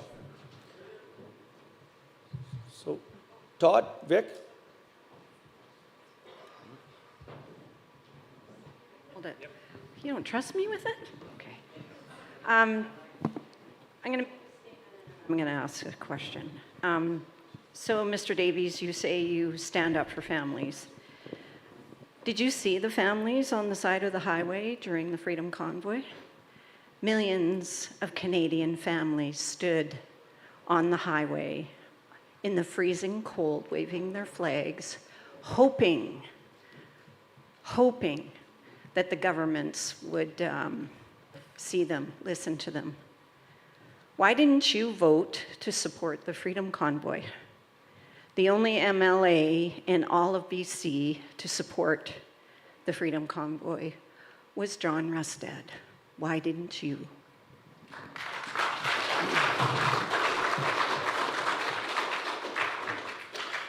Okay, well, thanks for the question, and I'm going to answer it in two pieces. When the convoy happened here, the truckers' convoy happened here, I was in the convoy. I went out to Charlie Lake, spoke with people out there. Again, that was my job as an MLA, to go out and talk to constituents and talk to people. I was out there when that happened. But going to your question, and I'm going to try and answer this really quickly. I didn't participate in that vote. I abstained from that vote, and very specifically for the reason that it was John Rustad who was playing a game. That motion, and it was a statement motion, it had no bind or nothing. We were about to debate for 1 hour healthcare issues. We were going to be debating the importance of healthcare in British Columbia, the importance of getting good healthcare here in Fort St. John, the importance of getting people with knee operations that are waiting for 2 years on a wait list, the importance on being able to get to appointments in Vancouver and not being dropped off in Vancouver and try and get yourself forward. John pulled a trick. And he used all of our Monday morning statements have to be brought forward by complete agreements in the party, or it brings in a previous motion. And he derailed that entire thing and brought up the trucker convoy motion that the NDP actually had brought forward as a controversial debate point, to which we actually spoke against that. But I was not going to play. It was a political game that Mr. Rustad did to only get the legislature to have this gotcha moment. I wasn't going to play that game.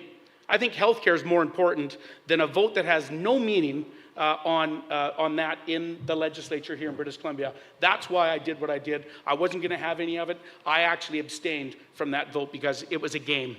Thank you, Dan. Jordan, are you more than welcome to respond to that?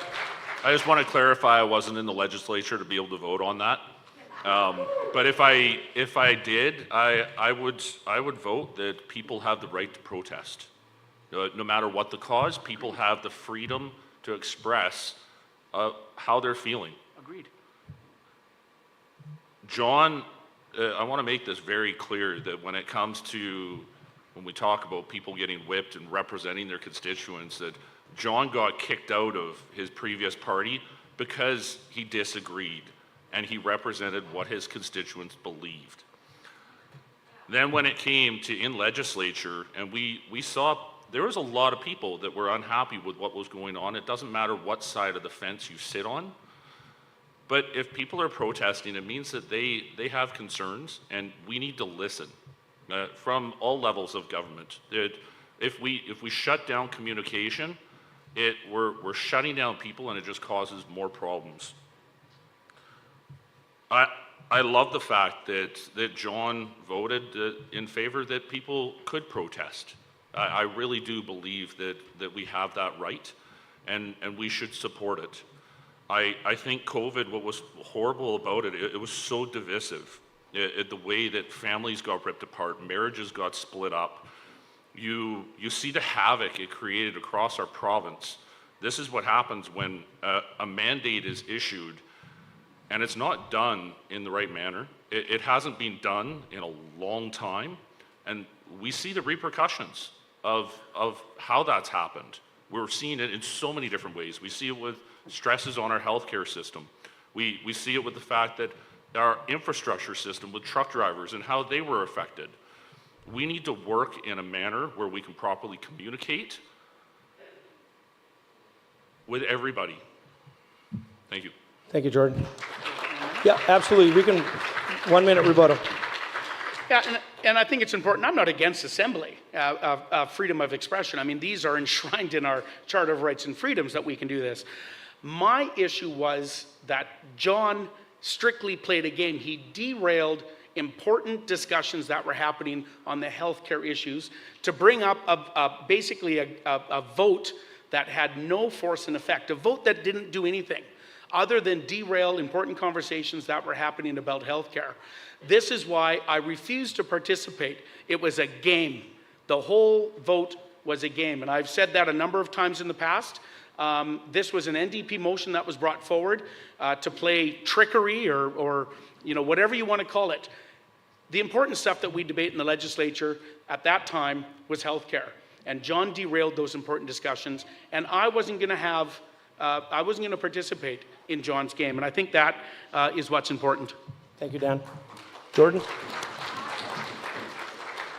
I think it actually has a tremendous effect that when people are expressing concerns, we need to listen as government. We need to listen to our constituents, and if something like this does get brought forward, we need to take it seriously, especially when there are thousands, tens of thousands of people that might feel like they aren't getting represented.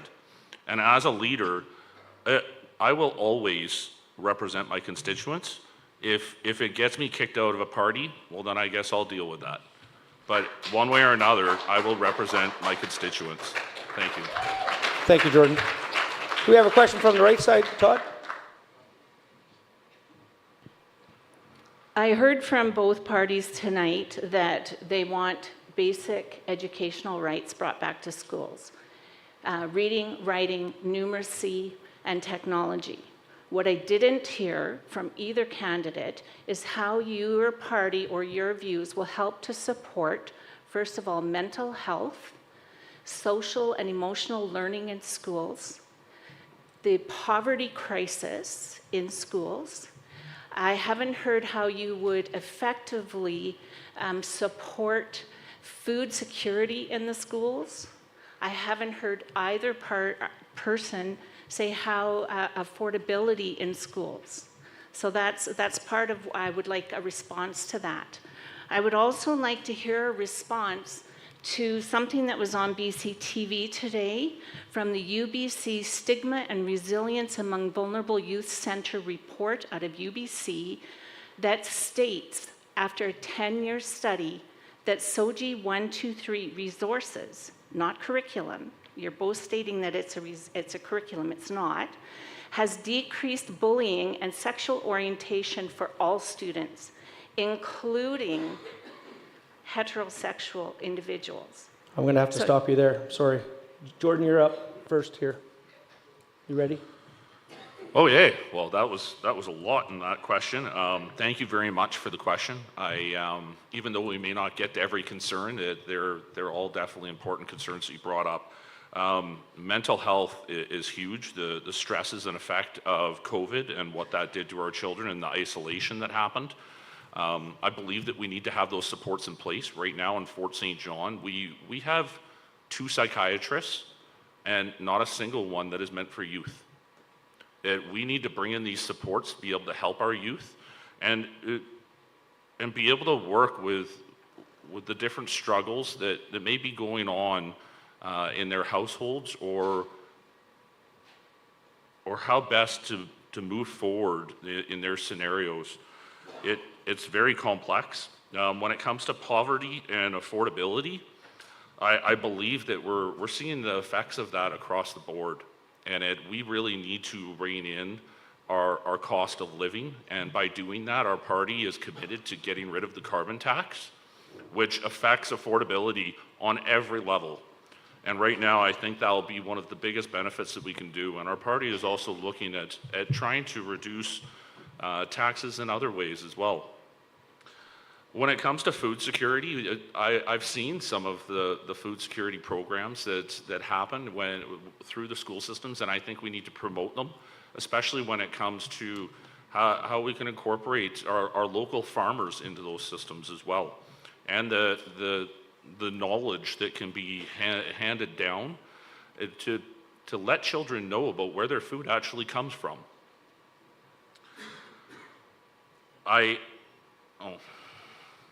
Jordan, I'm going to stop you. That's okay. Dan?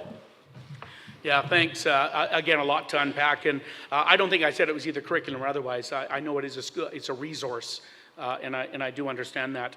And we talked a lot about the basics in education, and I 100% support teachers. In fact, I know we need more teachers. We need to be encouraging young people to become a teacher. I got my training locally here, went through the ACO program at Northern Lights College. Programs like that where we train locally and keep people locally, just like the nursing program. I think those are absolutely critical, and I will do everything I can to support those and to grow those. Undoubtedly, we are absolutely short, and we need to be making sure that we have resources in place to get school psychologists in. We need more counselors. We need more EAs in our classrooms to support learning. These are things that, again, that government needs to be looking at. How do we encourage? What can we put, especially up here in the north? The problem is exacerbated up here when we're trying to get these professionals, especially psychologists, because, the whole province is short on psychologists. So we need to be looking at ways to attract people up here, whether that's through tuition, grants and such, to bring people up here to the north. Again, fully support and understand those critical shortage. One of the biggest complaints I had, and when I was in the school system, was diagnosing kids early who have learning challenges, getting that early intervention. And if you can't get that early enough, it's too late in grade 7 or grade 8 to be talking about that issue. So I 100% do support that we get the resources into our classroom. We invest in education. The foundation of any successful society around the world is based in a good education system. And I will continue to support our education system, support our teachers and the people that work to make our children better in this world. Thank you, Dan. Jordan, you got a 1-minute rebuttal. I think when it comes to the follow-up on that, I think Dan's brought up some amazing items that especially when it comes to his history. I think one of the largest things that we really do have to promote is listening to the parents and the issues that are going on, and trying to promote the communication between the children that are in the schools and the parents. That sometimes there's a disconnect there. And when I talk about bringing things back to basics and removing ideologies, I believe that it allows that communication to happen easier. I really do think that by enhancing our way of life when it comes to affordability, that we can make it so then parents can actually try and spend more time with their children rather than trying to work themselves to death, to be able to afford to live. That I think that we need to be able to try and make that family life as a priority as well. Thank you, Jordan. Dan. And I agree again, a lot. I'm sure all of us here want good education for children. I don't think anyone sits in this room and says, no, we don't. But I think that's a lot where leadership comes into play this. I have a great relationship with our school district, a good relationship with the BCTF. We need to be working with these partners across the province to make sure that we can find solutions. Let's empower people to find out how is it best that we bring psychologists up here. Let's talk to psychologists. Let's talk and bring in principals and find out how we can best do that. And I think that is a part, one of my strengths is I have those relationships. I've had that experience bringing people together and working in the school system. The other thing I guess, obviously is really important is around the poverty issue. We need to be looking at breakfast programs. Nothing worse than having a young person trying to learn in the morning that's on an empty stomach. So we need to find other ways that we can support our students as well. Thank you, Dan. Okay, we're open for another question. Vic?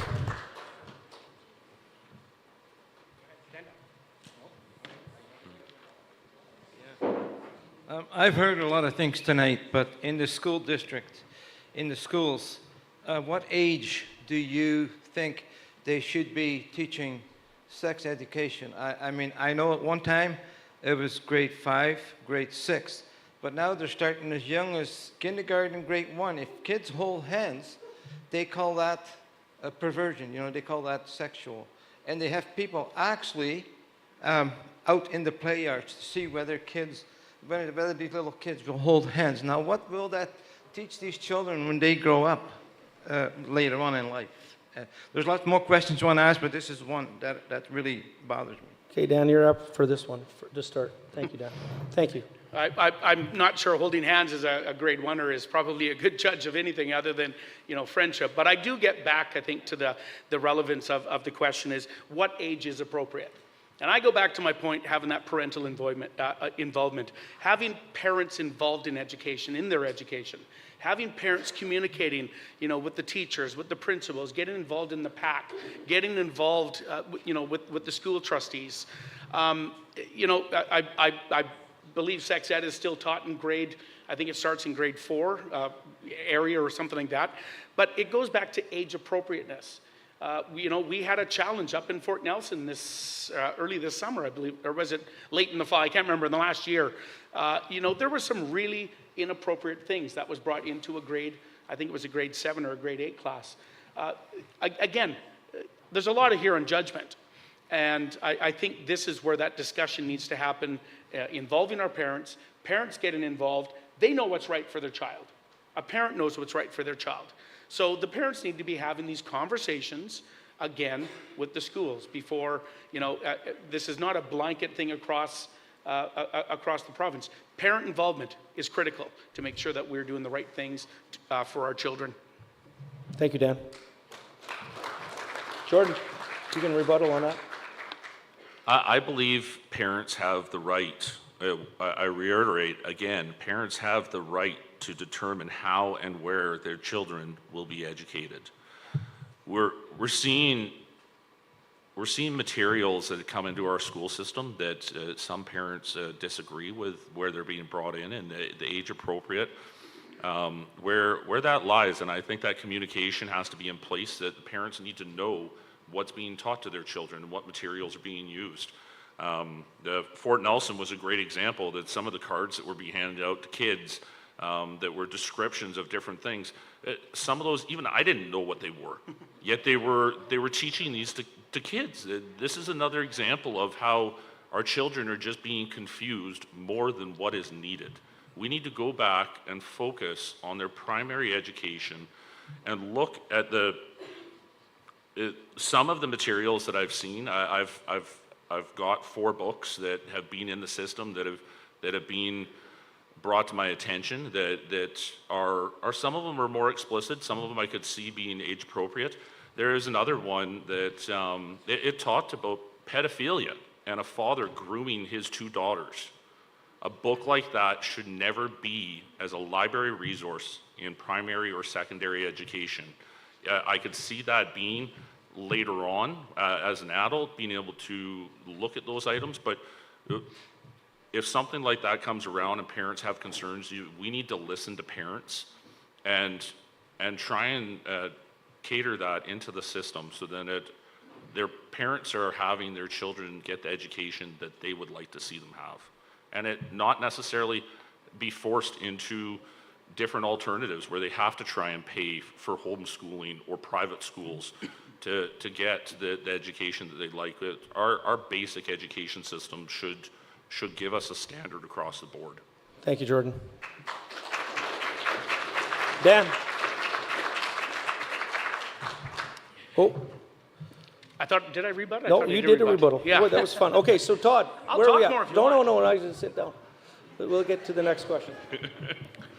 Dan, you've already stated the Taylor Bridge and the highway through here is a massive piece of infrastructure for truckers, gets trucks everywhere. Everybody in your constituency depends on trucks. We can all admit that.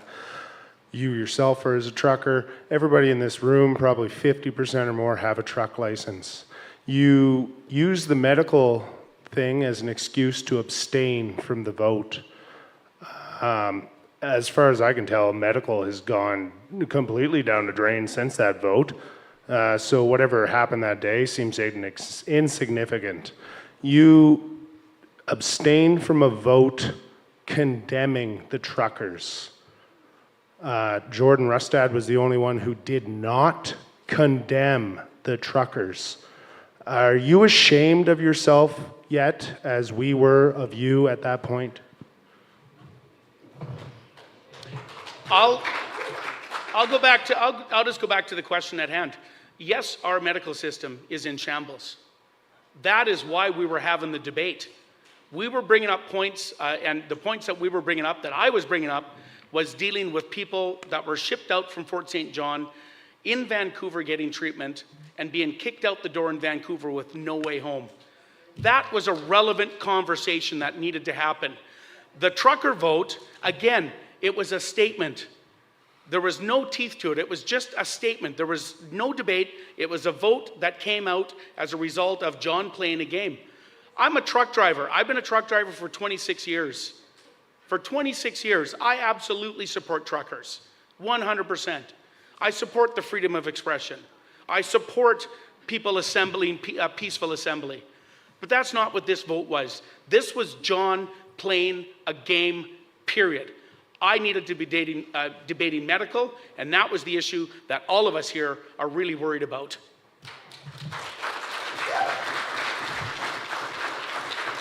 Jordan? I believe a vote's a vote. It's important no matter what you're voting on. It doesn't matter if the next vote is about healthcare, or it's about crime, whether or not it's about poverty and drugs. They're all important votes. So I represent my constituents, and I'll vote. I think that when that vote happened, there was a very clear statement that came from the legislature that they didn't care. And we have to have communication in place that every sector is important. Truckers are vital. If they have concerns, we need to communicate and address what the concerns are. And like I said, I'll vote with what my constituents want me to. Thank you, Jordan. Dan, you want a rebuttal to that? You're good? Jordan, you're good? Okay. Let's go to one more from the floor. We got here on the left. Thank you, Vic. You'll have to hold that because I need to flip a page. Okay. Dan, do you know what I'm holding up in my hand? I can't see it. Oh, let me refresh your memory. You were on the standing committee for safer drugs on the streets. Your name's right here on page 4. And tonight you said that you were against the drugs on the street. So how would you explain that, please? Are you for it? Or are you against it? Or because it's election time and we want to hear you're against it, then you're going to say you're against it?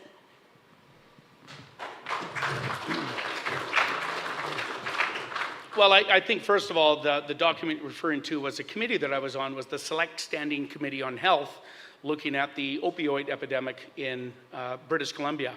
Now, we were very clear, and if you look in the recommendations in that document, it was very clear how we wanted to lay out the next steps on dealing with the opioid crisis. And I'm sorry, I'm not sure if you're denying it or not, there is an opioid crisis in British Columbia. People are dying every single day, 7 people a day. 7 families are impacted every single day by an overdose death. And the recommendations in that was, we need education. We need prevention. We need to make sure that there's a transition between people that are on drugs to get them into addictions treatment, to get them from addictions treatment into the care that they need, the long-term care. We did not agree to any of that unless all of those pieces were put in place. The NDP came out after that and then decriminalized drugs. We have been against that since the day that the NDP have brought that up. It's in the records. We have debated every single time that we were opposed to the decriminalization of drugs. Every single debate since the NDP have brought it up. This document here, again, it had some, and it's online, you can look it up. You can see what the recommendations were. It was to get people well again. And the NDP botched it, unfortunately, because all they brought in was legalization and safe supply. Well, that's not going to work. That's keeping people on drugs. We need the prevention, the education. We also need the recovery, and that's what that document's about. Thank you, Dan. Jordan, would you like to respond to that? Well, I'm not sure what the document is or the standing committee of what they were looking at that time. But when it comes to safe supply, I think the Portugal structure that they were looking at, it has failed. It has completely failed our system. It's allowed fentanyl in every avenue of our society. It's allowed it so then it can coat children's candy. It's failed. We need a different approach. We need to ban these hardcore drugs from our streets. We need to make it so then people have the resources to get better, which we are committed to do as a party. We need to make sure that people have the mental health resources to be able to get better as well. What blows my mind is that the current government brought this structure in without even having the systems in place that Portugal tried. And they knew that it probably wasn't going to go over very well, but they still tried it. And even when you look at Portugal right now with their current systems in place, with the way that fentanyl has been, the way that fentanyl has come into their country, it's throwing them for a loop. So I think right now we need to go back to the system of where we were working before to make it so then people can get the treatment that they need. The fentanyl isn't lacing children's candies. And we can provide treatment for the people that are struggling. And go after actually capturing the criminals and the traffickers that are promoting this. They're the ones killing innocent people. And we need to stop this revolving door of the system that we currently have. Thanks. Thank you, Jordan. Dan, you got an offer? Yeah, 1 minute rebuttal for sure. Yeah, just really quickly as well, just to wrap up. And you know, in one of my points on my card here that I really do believe in is jail time for drug crime. We need to be finding these big drug dealers that are bringing in the C-cans of fentanyl and be holding them accountable. The big drug dealers that are out there are not being held accountable by our justice system. They're in and out, or they're not even caught. We need to make sure that we are giving the police the tools that they need to track down these drug dealers, get these gangs off the street. We need to also be enabling or changing our justice system so that people can be held accountable. And I think that is a huge piece that we need as we move forward looking at part of the drug problem that we have.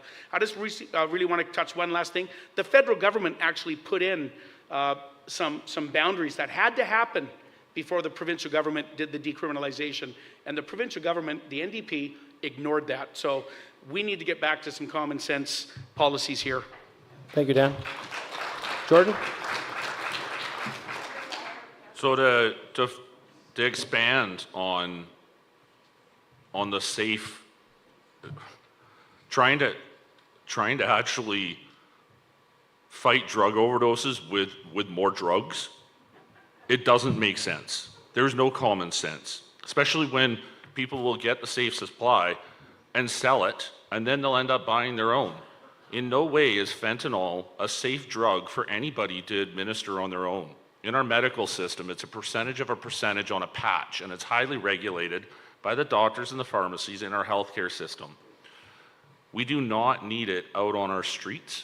We need to ban it. We need to make sure that our police can do their jobs and the enforcement can do their jobs. And John Rustad is committed to stopping these traffickers and trying to put control measures in place in our borders and going after the major criminals. Thank you.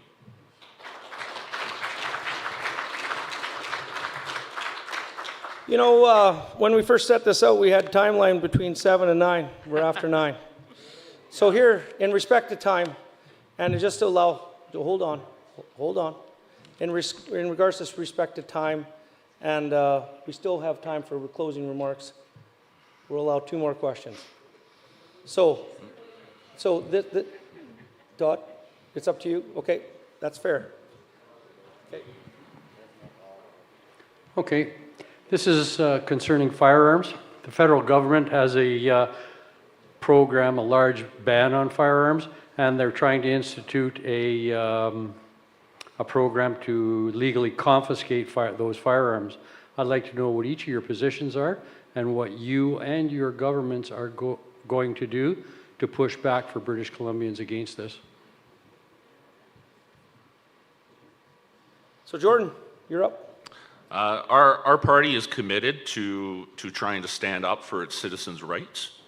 And when it comes to if we get in and form government, where we look at exploring the opportunity of appointing our own chief firearms officer.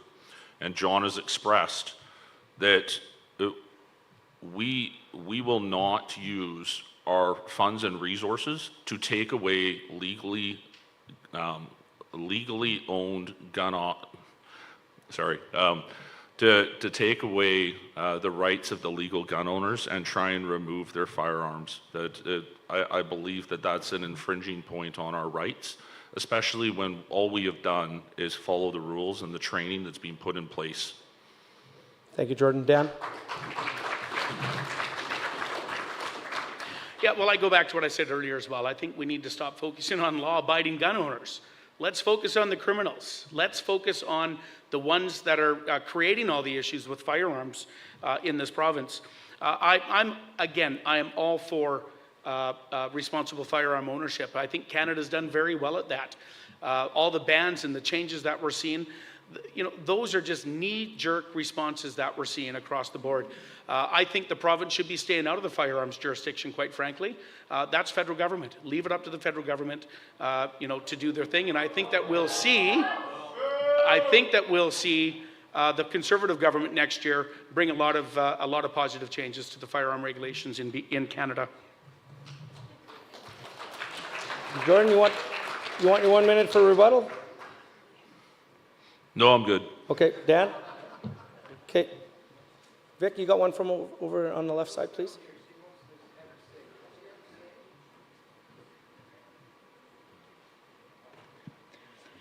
I know you're both passionate about this community, so are you able to tell us what groups and organizations you have been involved with and in what capacity? Dan, you're up. Oh, that's a long list. I'm born and raised here. I'll take a line that my grandfather told me, and lots of you probably know my grandfather, Frank Davies. He was a pillar in this community, and he always said, you will only get out of your community what you're willing to put into your community. And I've lived by those words. I have become a community leader in regards to working with the SPCA. I've sat on the library board in the past. I've worked with the cadet program for 25 years here in Fort St. John. I started the cadet program in Fort Nelson. I'm a Rotarian. I'm a member of the Chamber of Commerce. These are programs, starting the Northeast Immigrant Society. These are all things that make our communities great. And one of the things that worries me right now is the lack of volunteerism that we're seeing right now. And we need to get into promoting and encouraging people to get involved in building our communities. Because I truly believe when we lose our volunteers, we're going to lose a really important piece of that fabric of our communities that make them all vibrant.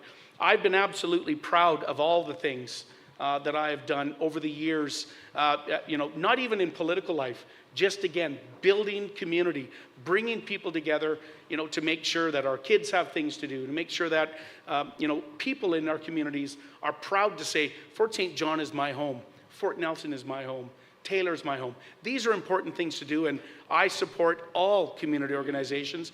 I've written hundreds of letters over the last 7 years as the MLA, supporting our nonprofit sectors. We need to get out there and support them. And I encourage everyone here tonight, get involved before it's too late. We're going to lose that fabric of our community. Thank you, Dan. Jordan? Well, I have to say that when I moved up here over 20 years ago, one of the main things that I really wanted to do was be able to own a farm.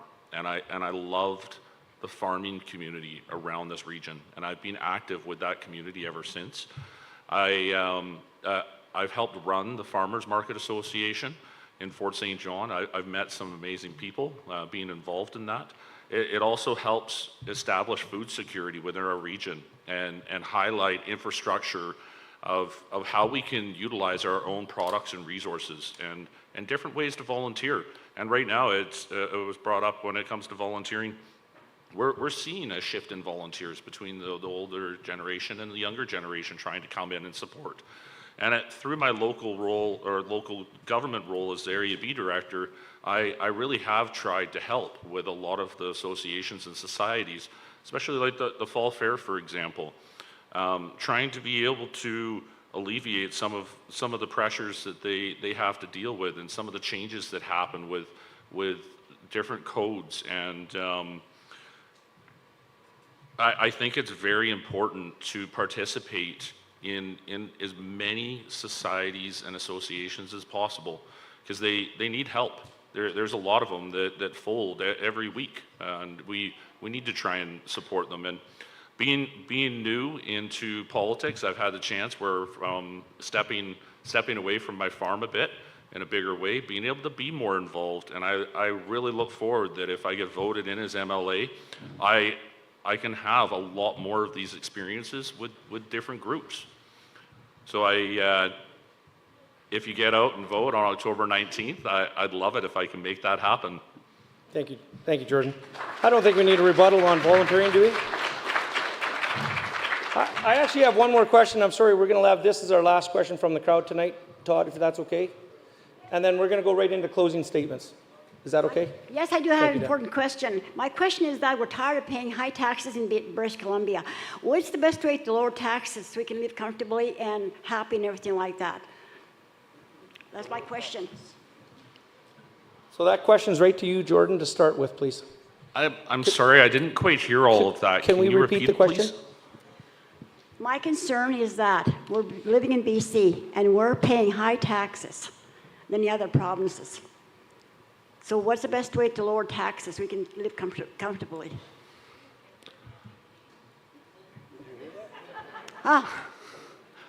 Jordan, did you get it? Yeah, Okay. I think that's a very important question. I just wanted to make sure I heard you correctly. I think the biggest thing that we can do is get rid of the carbon tax. When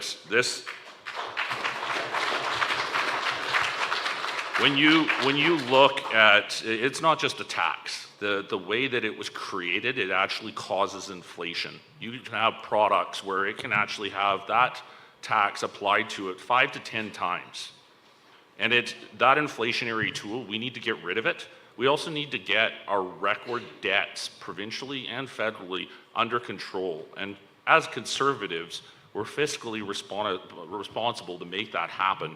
It's how we survive. It's how I look at my life on my farm and how I've kept it going. But when you look at it, trying to keep things going, it's tough, and any little bit can help. So the Conservative government, the Conservative Party of BC, and I'll push that we try and alleviate those extra taxes, and then we'll also look at those items that will cause that inflation to happen. And when we bring down those inflationary items, it'll make everything else come down as well. So you'll see the cost of housing come down, all of the building materials will come down. We just need to ensure that those prices come down when that happens.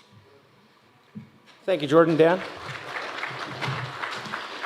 And one really interesting thing, and I'm just going to go on what he said about we're conservatives and we're good at budgets. I'm really surprised that voting starts tomorrow. Mr. Rustad has come out with a multi-billion-dollar budget that has not been costed yet, or how it's going to be done. So that is one thing that really does concern me as far as where we're going next. The billions and billions of dollars of handouts and nowhere to figure it out. Reducing taxes, I agree, the carbon tax, not a good thing. But we need to get back to balanced budgets in British Columbia. We need to get back to balancing the books. $50 billion debt up to 2017. From 2017, and that's 143 years since British Columbia has been a province, $50 billion to 2017. 2017 to now, in 7 short years, we've added another $60 billion. We've over doubled the debt in BC, and that, unfortunately, is our present government, the NDP. We need to get our deficit spending. We're doing $8 billion deficit spending this year. We've been deficit spending since COVID, and there's no plan to get out. There's no plan to get out. And we need to make sure that we are growing the economy. That's number one. If we have a booming resource sector, forestry, we have a LNG sector, a natural gas sector that's going, we have our mining going. If we can bring all of these things forward, that is going to stop the government from reaching into your pocket, because they will have revenue coming in from these sectors. You will be working, you will be contributing to the economy. Unfortunately, we have not seen that for 7 years. We need to get back on track, growing the economy and getting money back in your pocket. Thank you, Dan. I think that's worthy of a 1-minute rebuttal. Jordan? I think he just answered the question about John Rostad being able to fund these items, is that we do need to enhance our resource sector, and we need to get it thriving again. We need to bring in the fresh revenue streams, so then we can actually afford to be able to pay for the certain things like the Taylor Bridge. These are very important to, right now, even for our communities, when you look at, if we do not enhance our resource sector, our communities are going to die. We have to do this for rural BC, and John Rustad knows that. He also knows it's very easy for somebody else to go and break something. It takes a lot more to be able to fix it. So trying to pinpoint an exact budget, That'll come, don't you worry. Dan?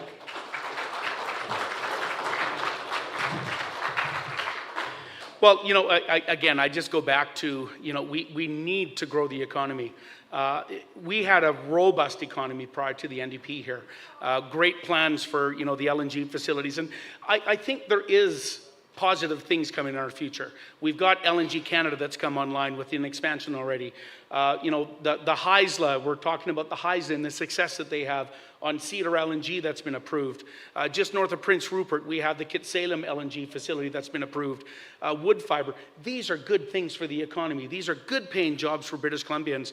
We need to continue to support those. You know, with the leadership that I have in bringing people together, working with people, you know, as the founder of FSJ for LNG, we were doing truck rallies, trying to bring to the attention of the provincial government the importance of an LNG industry in BC. And we've actually moved it. We are now seeing successes, and I think that those are going to start producing jobs. We just need to keep on it, making sure government recognizes where the money comes from, and that's from up here. Thank you, Dan. Well, we started this night with a coin toss.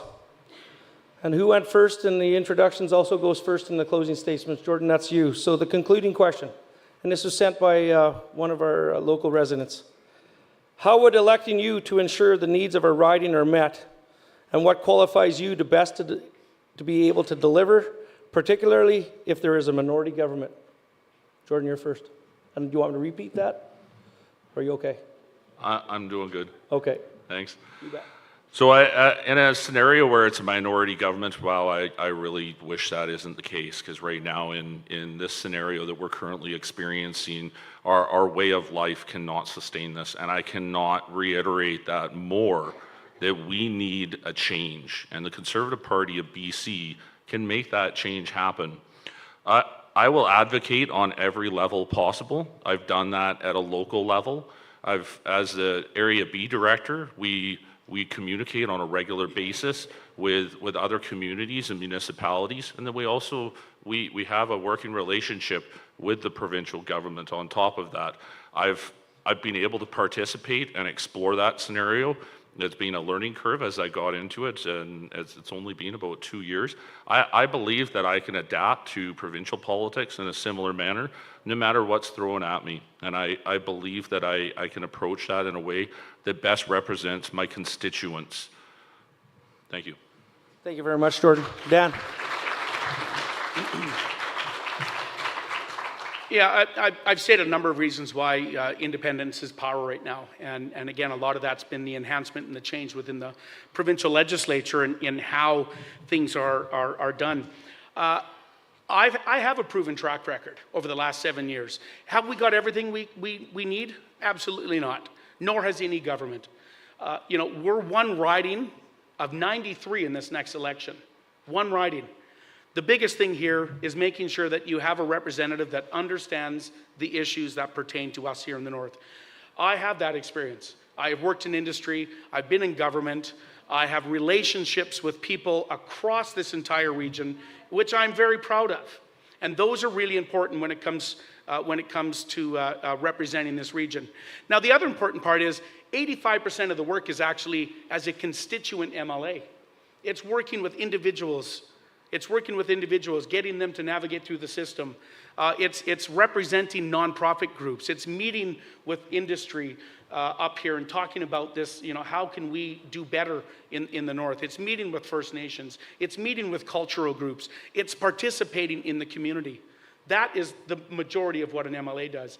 And as in the provincial scale, on a parliament that looks like it's going to be a tie, talk about the power of a couple of independents to get stuff done. We have the power to basically ask. We need that Taylor Bridge. We will support you, John Rustad, but we need some guarantees. We need things before we can move forward.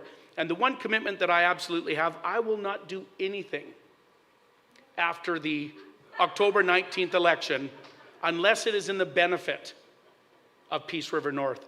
That is my guarantee to you. Thank you, Dan.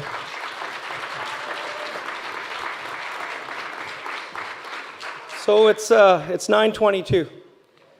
First of all, I just wanted to remind everybody in the room, advanced voting starts tomorrow. Take the time to vote. None of this is possible without the people that stepped up to make this happen. And I wanted to say thank you to people in the back. So bear with me here. Skylar, Ben, Ryan, from both Eagle Vision and Systems Rentals, thank you so much for making this happen.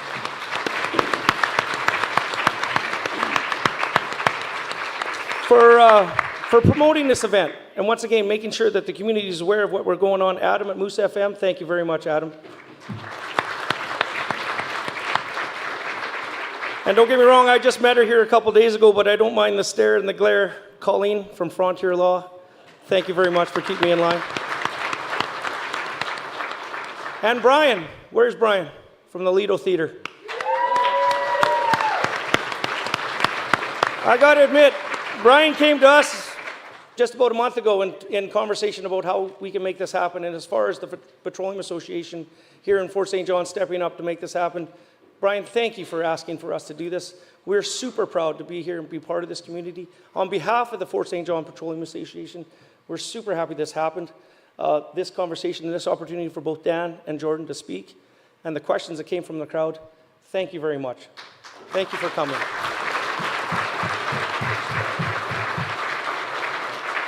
Other than that, guys, thank you very much. This concludes our evening. Oh, not closing? Do we get it closed? Well, I thought that was our closing statement. That was just a question. Holy crap, okay, so let's do it. I thought this was it. See, now I told Colleen before I started I was going to mess this up. So that was it. Well, a couple other times. Yes. So 2 minutes closing, is that fair? 3 minutes, please. 3 minutes closing. So Okay. Jordan, thank you. That's Thank your you. closing. I apologize. I'm going to thank you very much, Jordan. 3 minutes closing. I want to thank Curtis and the Petroleum Association as well as Brian. It's amazing to be able to utilize a venue like this. I want to start just by the fact that I may be new to politics, but I don't think you'll find anybody that works harder than I do. When I turn around and say that I'm going to do something, I'm going to do it. And I think I've demonstrated that to a lot of people already. And I look forward to being able to do that more. I want to leave you with a quote published today by former Premier Gordon Campbell of the BC Liberals. There is only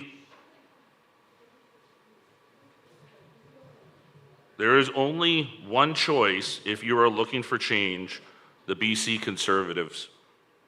If our votes go to the alternate candidates, the NDP will win. Split vote means the NDP wins. That is clear from our history. I am asking you tonight to vote for BC's only true Conservative Party and its candidate, myself, to be able to represent this region in the strongest role possible.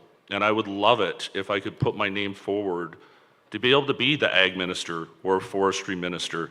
I think right now, when you look at experience, our current Ag Minister has an arts degree.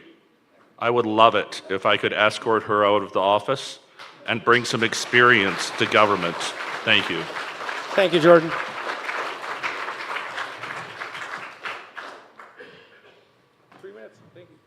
So thanks very much again. Thank you, Curtis and the Petroleum Association. Thanks to Brian and the Lido. This has been a great event tonight. And as I've said throughout the night, tonight is about experienced Conservative leadership, something that I can bring to the table. My years of experience that I've worked throughout the region. Doesn't matter the region, doesn't matter the size of issue. It is important that everyone's heard and that voice is brought forward. It's about bringing these voices to Victoria and finding local solutions for local problems. It is something that I've stated. I have not just walked into politics. I've lived here. I've volunteered here. I've raised my family here. It is something that I'm absolutely very proud of. I started this campaign under a different banner, and I think everybody knows the story. Like many of you, though, I did believe in what that party stood for. Free enterprise, small government, lower taxes, and all those other things that we talk about so often. But when the party folded even before the writ dropped, my decision was very clear. I was going to continue to run because that is what I'd promised everyone, and I still have a lot of work to do. As far as the vote split, there is no vote split here in Peace River North. 10% roughly is where the NDP come in. This is a race on the right. This is a race about sending the best Conservative with the best voice and the most leadership to Victoria to represent each and every one of you across this entire riding. You know, we've seen it before over and over again, political parties, and I was partially guilty on that, although I was never in government. You get parties that promise the world, but you never see the deliverables. This isn't about those big giant promises. This is about me working for each and every one of you in here, working for every single community, bringing the issues that matter, getting someone to their specialist appointment in Vancouver and getting them home again, connecting with resource workers and the resource industry and getting jobs coming up here to the north, making sure that we're working with the CANFORs and the LPs, making sure that we can find a path forward in regards to forest policy. What I'm offering is different. I'm standing here as an independent that can and will make a difference in the provincial legislature. I have no party lines to worry about. I can individually represent your voice in the legislature. And again, I call it direct democracy. Your voice is my voice in the provincial legislature. There's a big long list, and I do encourage you to look at the card that I have on each of your tables. Those are things that I will continue to work on. And again, I can almost cross one off. I've worked very closely with the District of Hudson's Hope, and it sounds like we're close to getting a deal to get them drinking water. I can do the same work as working with the District of Hudson's Hope. I can do that same work working with the City of Fort St. John, Taylor, the Regional District, the city or the town of Fort Nelson. Put Dan Davies to work for you. Vote. I encourage you to vote. That is the most important part of this whole democratic process. Please vote. Starting tomorrow, get out, make sure you vote, October 19th. Put Dan Davies back to work for you in the provincial legislature. Thanks very much. Thank you, Dan.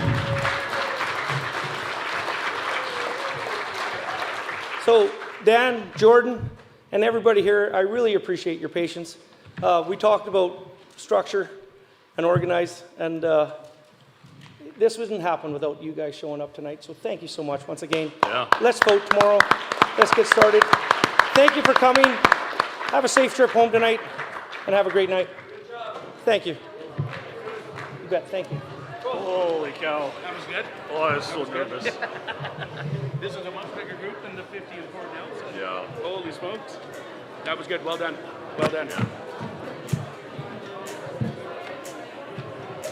You're doing the moose on Friday? I think so, yeah. Yeah, I think so. Yeah. Thank you so much.